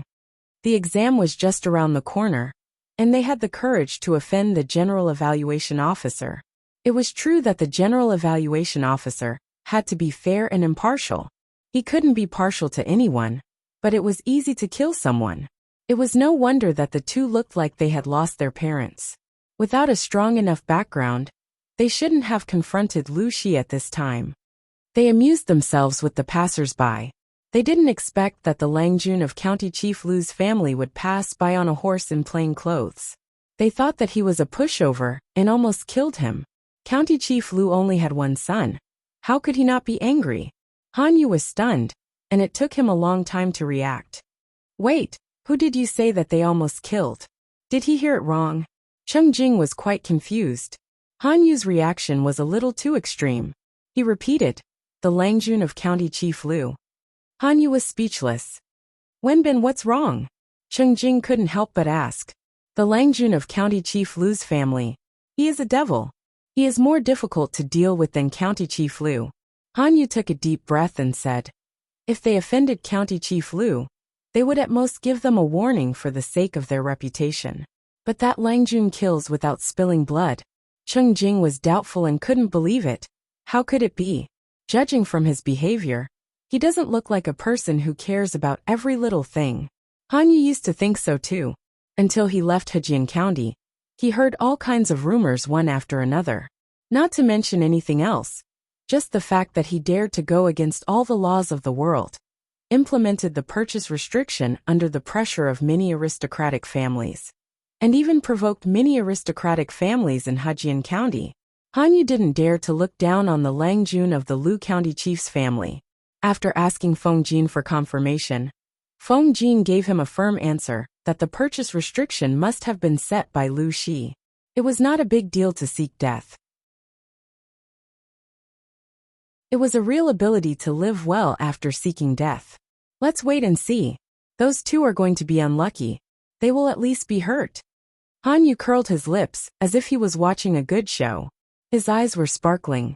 Cheng Jing was speechless. He didn't know whether he was wrong about Lu Shi or Han Yu. Oh, I almost forgot something important. Han Yu quickly sat up straight. He suddenly remembered something important.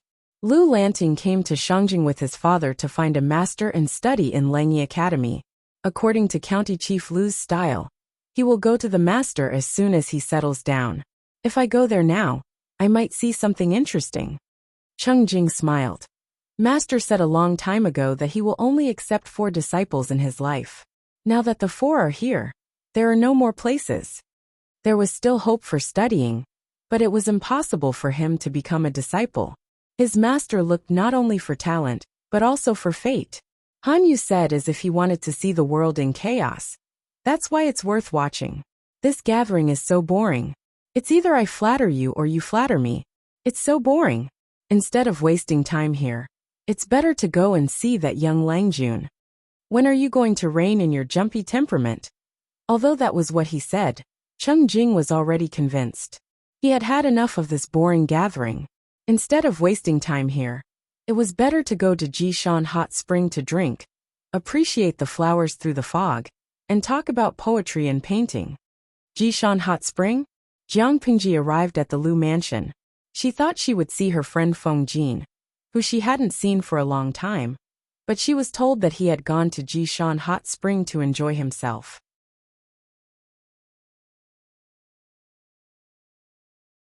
Chapter 266. I really can't tell that you're actually this kind of Yuan Jing. When Lu Shi found out where Master Yuan Jing was staying, he found out from the boy servant that Master Yuan Jing had brought a group of students to Jishan to soak in the spring. It was estimated that they would be soaking for a few days. Lu Shi, who had come empty-handed, had a slightly cracked expression on his face. Was he supposed to wait for a few days? In that room, Lu Shi was extremely depressed. Why was he depressed? He could not possibly bring his daughter to the hot spring to look for Master Yuan Jing. Could he? Although hot springs were also divided into male and female hot springs, they were separated. Not only that, but in recent years, the culture had gradually become more conservative, and the status of women had been declining at a speed visible to the naked eye. The belittling of women in the outside world had also caused their freedom to be restricted, which led to the cold weather. Most of the people who went to the spring were men, and there were almost no women. Even if there were women, most of them would be noble women of noble families. There would be people following them in and out to avoid accidents. Wasn't it ridiculous to ask Lu Shi to bring his daughter to a men's spa just to find Yuan Jing? However, if he did not look for Yuan Jing, he could only wait until he was done playing with his students and left Jishan. If Master Yuan Jing was so powerful, why didn't he predict his plan? Why did he choose to soak in the spring at this critical moment? Annoying. Omega. Lu Shi silently hated Yuan Jing for a while. He sighed and continued to think of a solution. Before he could come up with a solution, Feng Ren took the initiative to invite Lu Shi to Jishan's hot spring to relax. He had even thought of a reason. The assessment is around the corner. The young talents of Dongqing will gather in Shangjing. These days, all kinds of scholarly gatherings and poetry gatherings are happening one after another. Zhongqing is always busy with work, so he should take a break from time to time. Ji Mountain is a popular place for scholarly gatherings and poetry gatherings. Why don't we go together? Although he said that he was fooling around, he could actually take the opportunity to visit Dong Qingjun incognito and see what kind of person he was in the examination hall. Lu Shi pursed his lips and didn't say anything. When did the secretariat become so free? Judging from Feng Ren's familiarity with the hot spring, he was probably a regular customer of Ji Shan's hot spring, the kind that would go there every few days. On the other hand, Lu Shi was only the county chief of Hu County, but he had been busy for a few years. He worked day and night, and he didn't even have a holiday.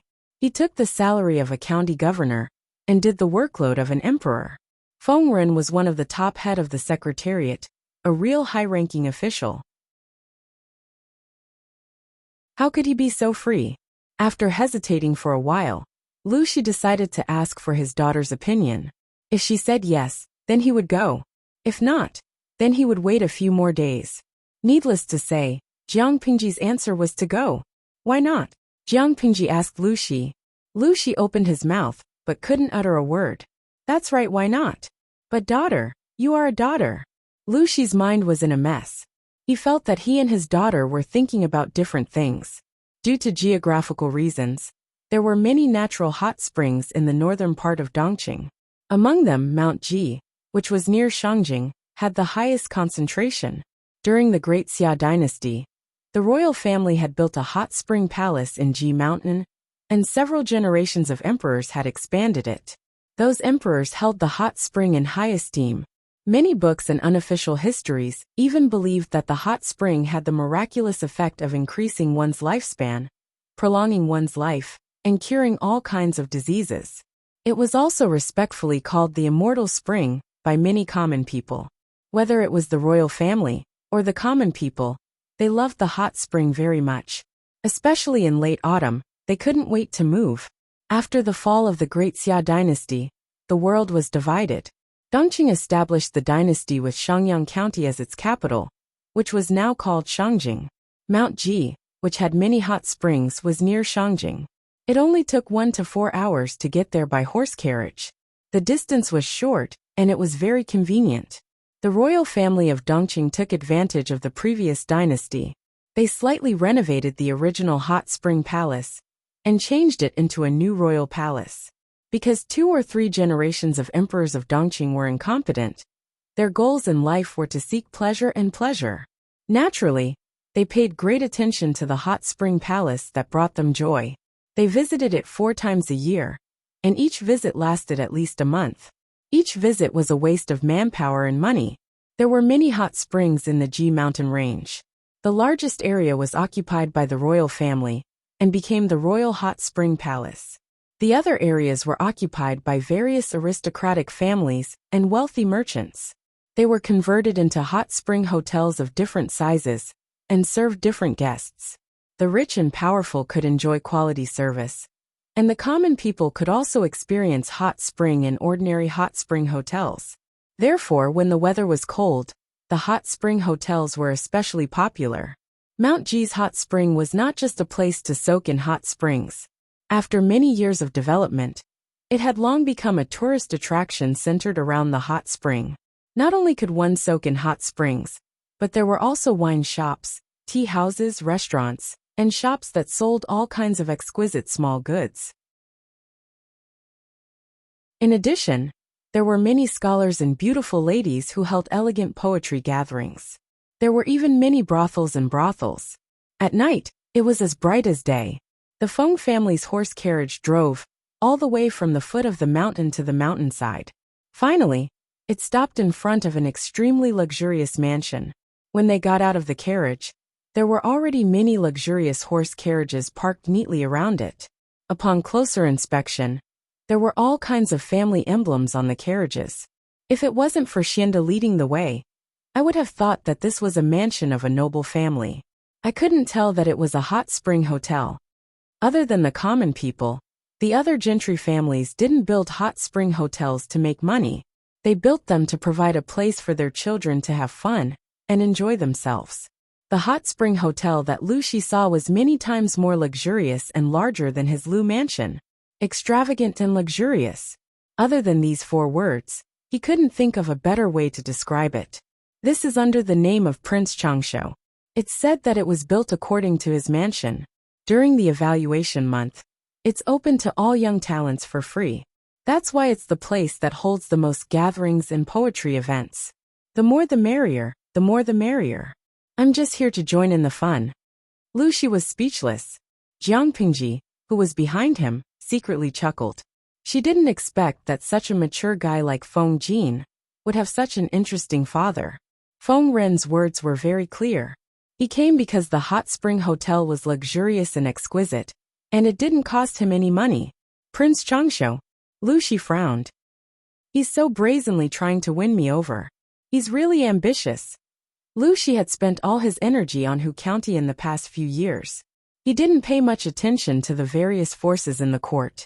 Even though Gu Min had told him that Prince Changsho would be one of the contenders for the throne in the future, Gu Min's history was not good. She only remembered that the guy had been eliminated very quickly and was a coward who was too soft to listen to. The only famous advisor under him was Qiguan Rang. All this information had led Lu Shi astray. He had the impression that Prince Changsho was the same, cowardly, weak and useless. Feng Ren coughed and said in a low voice, "Let's go to the hot spring first before we talk about this." They picked up their bowls to eat meat and put down their chopsticks to curse. They hadn't enjoyed the free hot spring provided by Prince Changsho, so they didn't talk about it for the time being. If they wanted to talk about it, they had to wait until they enjoyed the hot spring. Lu Shi was speechless.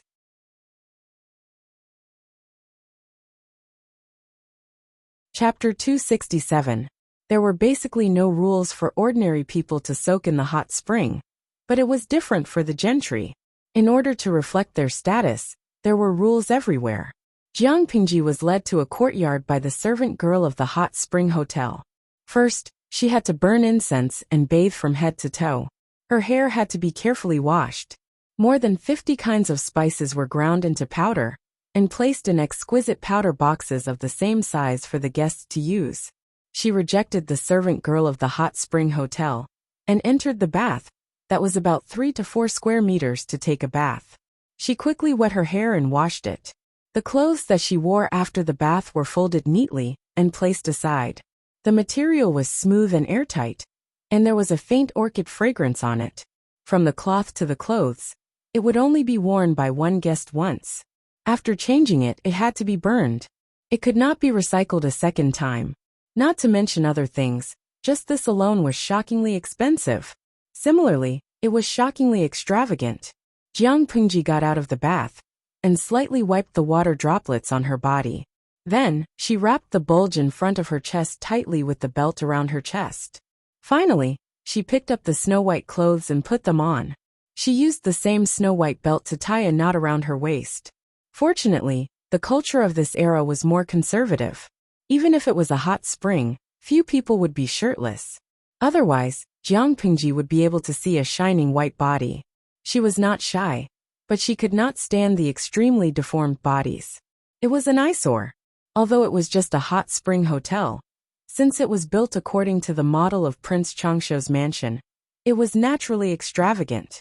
Pavilions, corridors, pavilions, buildings, platforms, halls and halls were all available. There were open waterside pavilions on the hot spring or on higher ground. After bathing, one could have a drink or two there and look into the distance. The hot spring was of different sizes. Each hot spring was separated by exquisite rockery, waterside pavilions and pine and cypress trees. Although it was open, it also protected privacy. When bathing in the hot spring, one could look up at the sky. It made one's mind open, and it was a different feeling. Dense steam rose from the water surface. The sound of musical instruments entered one's ears. There was endless singing and laughter, as if there were people chatting and laughing. Indistinctly, there were the silhouettes of people drinking with each other. It was ethereal like a fairyland on earth. Lu Shi and Feng Ren had already cleaned up. One of them was taking a nap in the spring, while the other was drinking tea by the shore. They seemed to be discussing something. When Jiang Pingji came over, Lu Shi hurriedly said to her, "I still have something to discuss with the head of the secretariat."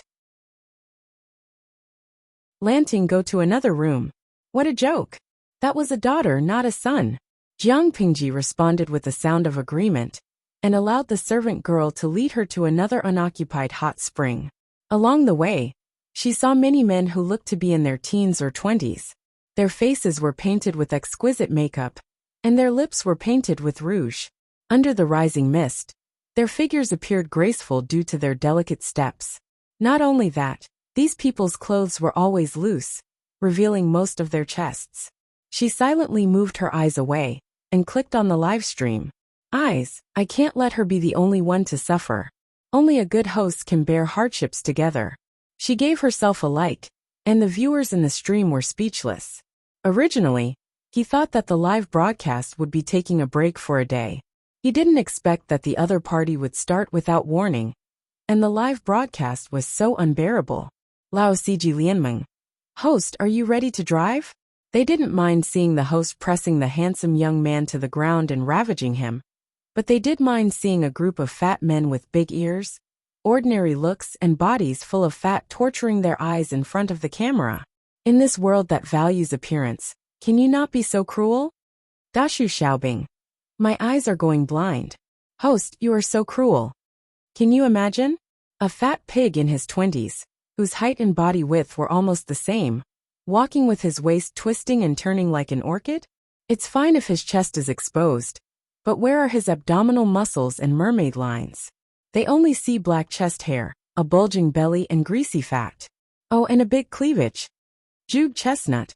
I looked at that uncle's chest, and then looked down at mine. I suddenly feel that I don't deserve to be a woman. My roommates always laugh at me for being flat-chested.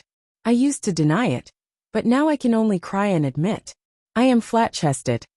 Tangchao chestnut. #perverted. Speaking of which, I haven't seen the host's chest yet. Jiang Pingji raised her eyebrows and walked past the man with the big cleavage without changing her expression. Her chest. How should she put it? When she saved Chung Chung, the system gave her a reward. Plump and milky breasts. Raise your wrists high and turn your body, and let your breasts cover your clothes. Under Jiang Pingji's persuasion, the system didn't directly send the reward to her.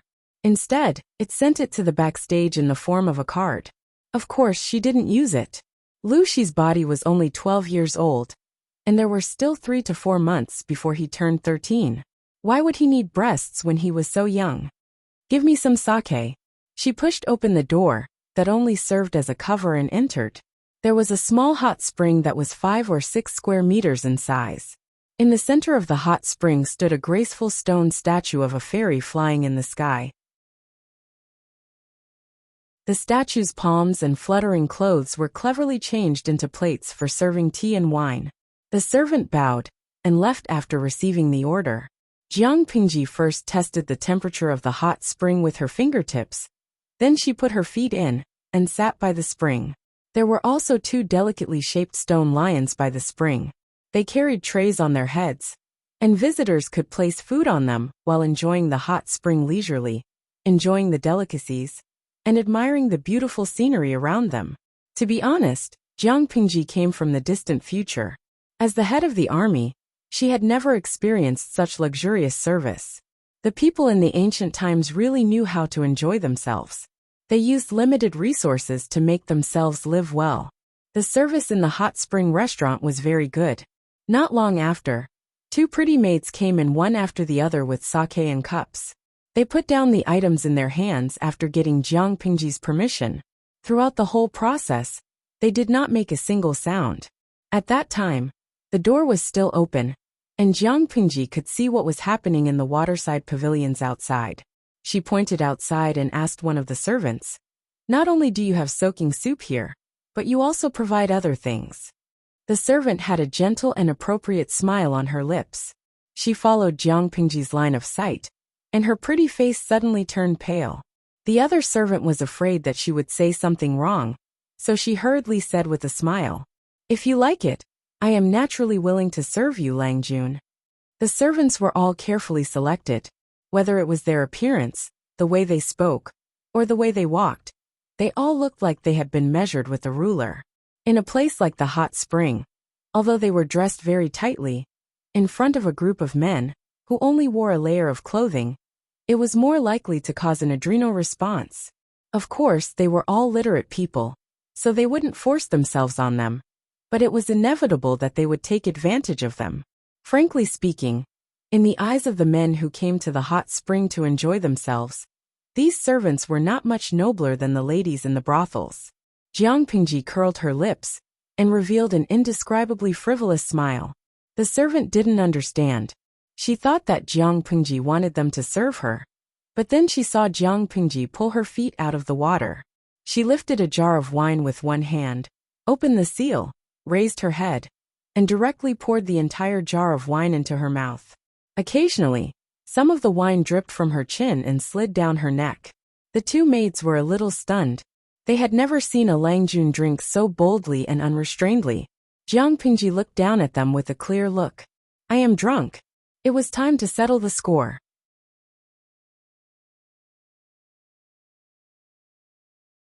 Chapter 268. Langjun. You.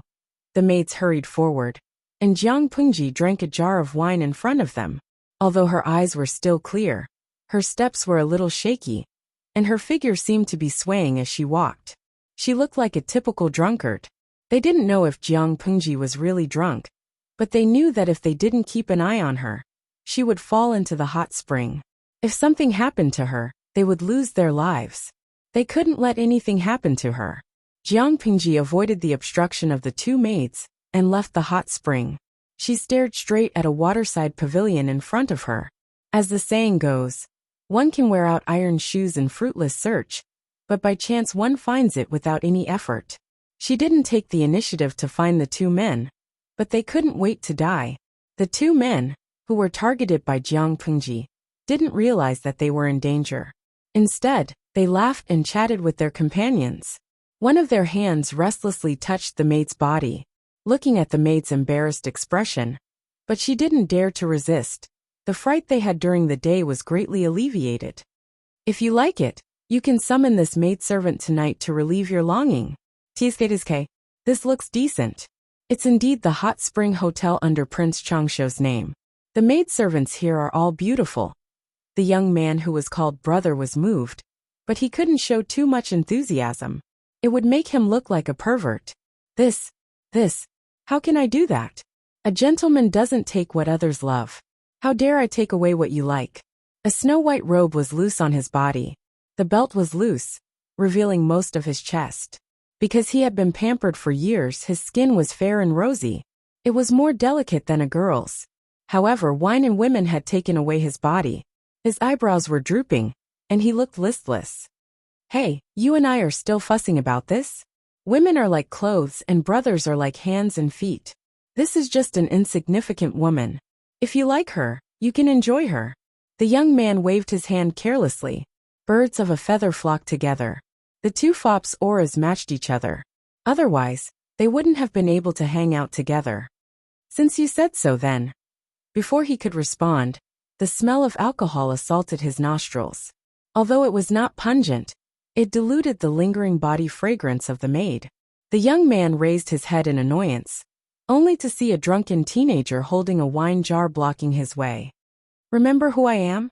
Jiang Pingji narrowed her eyes and looked down at the two young men, sitting in the waterside pavilion, with a faint smile. The tourists who were enjoying the cool found that the atmosphere was not right. They could not help but pay attention to this place. They either watched the show with cold eyes, or were secretly curious. With the evaluation around the corner, no one wanted to be dragged into this mess. Strange, how would I know who you are? A young man smiled contemptuously. Of course, he did not recognize Jiang Pingji. He thought she was just an ordinary tourist. You don't know. Jiang Pingji squinted her eyes as if she was tipsy. Suddenly, she moved closer to one of them. You drunkard, stay away from me. This is not an ordinary hot spring hotel. Not just any lowly person can come here. The young man leaned back and politely declined the smell of alcohol on Jiang Pingji's body. His face was full of disgust. Jiang Pingji suddenly opened her mouth, revealing a mouthful of snow-white teeth. Her smile was evil and wanton. Just as the two young men were about to lose their patience and wanted to push Jiang Pingji away, a snow-white foot suddenly appeared. Ah! There was a loud splash, and the hot spring next to the waterside pavilion splashed a huge amount of water. Everyone watched helplessly as one of the young men was kicked off the waterside pavilion by the drunk teenager. His whole body flipped over and fell into the hot spring. More importantly, the kick was aimed at his face. Because of the sudden movement, the loose clothes on the young man's body immediately became unable to fall off. His belt loosened and his lapel opened, revealing his white body. The young man was still flopping in the water. He was caught off guard and choked. His entire person seemed to be in an extremely sorry state. What are you looking at? You go down too. Without waiting for the others to react, Jiang Pingji turned around and kicked the other young man into the hot spring. There was another splash, and a huge splash happened to fall on the previous young man. The two of them rolled in the hot spring. Ha ha ha, don't I look like a skinned frog? Jiang Pingji laughed wantonly. She crossed the waterside pavilion's fence and stood on the rock garden next to the waterside pavilion. What are you looking at? Bring me wine. Jiang Pingji turned her head and scolded the stunned servant girl. Bring me wine. The servant girl seemed to have woken up from a dream. Her mind was not clear yet, but her feet had already obediently retreated. She had completely forgotten that the most correct thing to do at this time should be to go forward to persuade and eliminate the conflict between the two parties as much as possible. She should not help the tyrant by giving Jiang Pingji wine. Who allowed you to stick your head out? Jiang Pingji smiled and stepped on one of their heads. She kicked him back into the hot spring with an undisguised evil and carefree expression on her face. Who are you? How dare you touch me? Oh! Before he could finish his sentence, Jiang Pingji stepped him back into the hot spring. Caught off guard, he choked on his nose and mouth. Who am I? Jiang Pingji took the wine jar that the servant girl handed over. She removed the seal and raised her head to drink a mouthful of wine. She quickly stepped on another person's head back into the water. The people who were watching the show could not sit still, but no one dared to stop Jiang Pingji. Among the two youths, which one was smaller? They were actually kicked into the hot spring by a teenager. Even if the stranger had the advantage of being caught off guard, it could be seen that he was not weak in martial arts. His leg skills were excellent. Looking at the teenager's appearance, it was obvious that he was half drunk and unconscious. If they went forward to stop the fight and were implicated by the other party without distinguishing between friend and foe, they would be humiliated and kicked into the hot spring as well. Wouldn't they want to die of shame? The heavens are watching what people do. Did your brains not come out of your mother's womb? You don't even know who you have offended, and you still have the face to threaten me. Who gave you the courage? Jiang Pingji scolded them sternly. Her eyes were sharp, and there was some hostility in them. With such a performance, no one dared to stop the fight. They could only call for the person in charge of the hot spring. Help! Help! The two of them wanted to climb out of the hot spring, but Jiang Pingji's legs were faster than their reaction speed. Their brains were about to be kicked silly. In the end, they had no choice but to shamefully ask for help. Naturally, they could not avoid choking on a few mouthfuls of hot soup. As soon as they opened their mouths to ask for help, Jiang Pingji laughed even more arrogantly. She looked at them, as if they were two mice in boiling water. Young Langjun, a man can be killed but not humiliated. No matter how much hatred you have for these two, you should not be humiliated like this.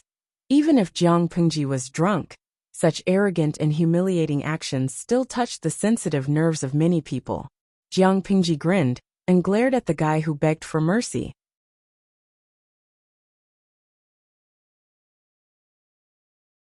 Chapter 269. Jiang Pingji's blunt retort made the man's face turn red, and then green. She clicked her tongue, turned her head, and sneered at the two embarrassed young men who had choked on the hot soup. Today you two almost killed me and the people of Shangjing City. Why didn't you think about what would happen to you now? The two drowned rats were full of hatred, but when they heard Jiang Pingji's words, they suddenly shivered and sobered up. They were terrified, and they didn't even dare to struggle. Many onlookers witnessed what happened. They were disgusted by Jiang Pingji's arrogant behavior. But after hearing her words and looking at the two men's guilty expressions, Many smart people changed their expressions. They pretended nothing had happened and went on with what they were supposed to do. Obviously, the drunk teenager had suffered a loss at the hands of the two men and almost lost his life. Now he was there to get back at them. It was better for outsiders not to get involved in this kind of dispute. Tisk bullying the weak and fearing the strong. Jiang Pingji raised her head and drank a mouthful of wine. According to the way she drank, the jar of wine was going to be empty again. Weren't you two very arrogant in the day? Why are you so cowardly now? Where's your backbone, your pride, your courage to use my life to take pleasure? Have they all been fed to the dogs? Haha, idiots. Jiang Pingji was not drunk. She was very sober. She was there to cause trouble, so she naturally wanted to vent her anger. It was Shangjing. She couldn't kill the two men, but she could stomp them into the ground in front of everyone. A villain intoxicated by success. At that moment, the surroundings were quiet. A crisp sound came from one side, and the atmosphere became more and more tense. Jiang Pingji maintained her sneer and looked at the person who said that. She asked in a dangerous tone, "Are you saying that I am a villain intoxicated by success?"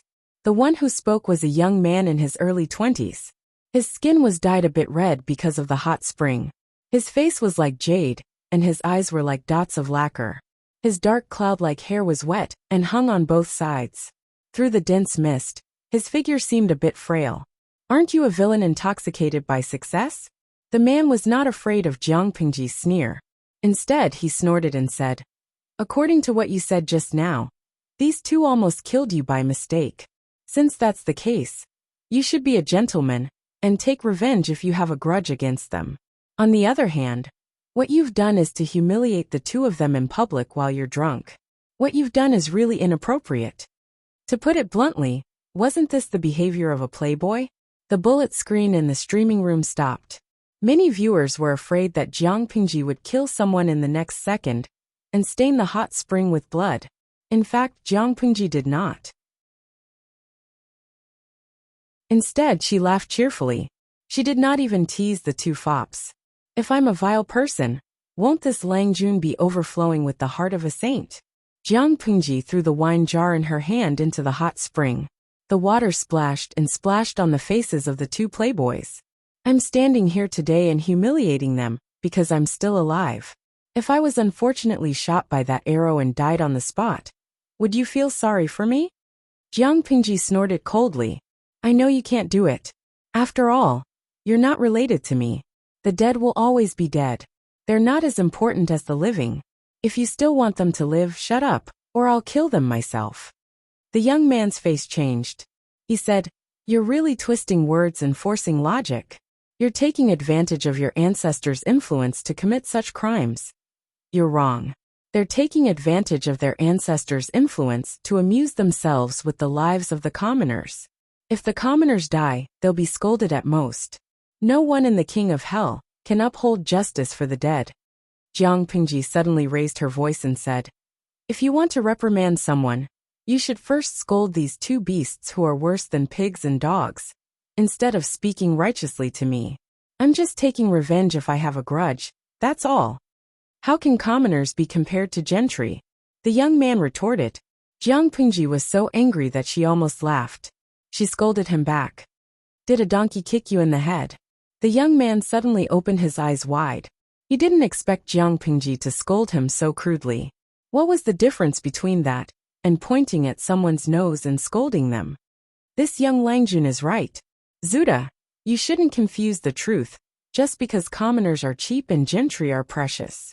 Although the young Langjun was reckless and impulsive, he was also a man of character. There was a reason for his actions, and he should be considerate. However, you've really crossed the line by scolding him so harshly. Zuda is thin-skinned. He can't stand such abuse. When the atmosphere was tense, a mellow laughter interrupted them. It was a little teasing. Jiang Pingji frowned and looked toward the direction of the sound. She saw a middle-aged man with gray hair and beard, but he didn't look old. He was hale and hearty, and his steps were light. When the man appeared, the young man's expression changed. He bowed to him and said respectfully, "Master, are you the young Langjun of Lu County Chief's family?" The middle-aged man came to Jiang Pingji. His eyes seemed to have seen through everything. Jiang Pingji frowned. He said, "You're indeed a dragon among men. You look extraordinary. Who are you?" Jiang Pingji didn't even bother to pretend to be drunk because of the man. She looked at him with burning eyes. The young man, who was called Zuda, was dissatisfied with her arrogant behavior. His master was respected by everyone. When had he ever been stared at so rudely? Jiang Pingji's previous behavior left a bad impression on him. The young man hated her even more. The middle-aged man smiled kindly and raised his hand to stop the student. "I thought you should know. I'm not talented, so people give me a nickname Yuanjing." Yuanjing? Jiang Pingji's mouth twitched. She didn't expect to see the legendary master Yuanjing under such circumstances. He looked like an ordinary middle-aged man who had just finished soaking in the hot spring. He didn't seem to be as mysterious as the rumors said. Master Yuanjing laughed. He was quite optimistic. His eyes slightly curved like a crescent moon. "In Shangjing, a piece of tile can kill 3 high officials. Young Langjun, you're a newborn calf that's not afraid of tigers. You can do anything." Jiang Pingji clicked her tongue and said with a smile, "No, you're wrong. I still have my concerns. Otherwise, these 2 people would have been killed on the spot. They wouldn't have just drunk a few mouthfuls of hot spring water." After that, she thought of something. "Actually, according to what your student said, the gentry are more noble than the common people. But there are different levels among the gentry. Naturally, I'm more noble than these 2 people. They offended me. So no matter how I humiliate them, it shouldn't be wrong." The young man named Zuda was speechless. "You're tuning in to the Li Mei's Sword of Destiny YouTube channel. We're so grateful for your support. And don't forget to subscribe to join us on this incredible journey through captivating stories. Your generosity through donations truly makes a world of difference, as it's the primary source of revenue that allows me to expand and enhance this channel for you. Thank you from the bottom of my heart for being a part of this adventure."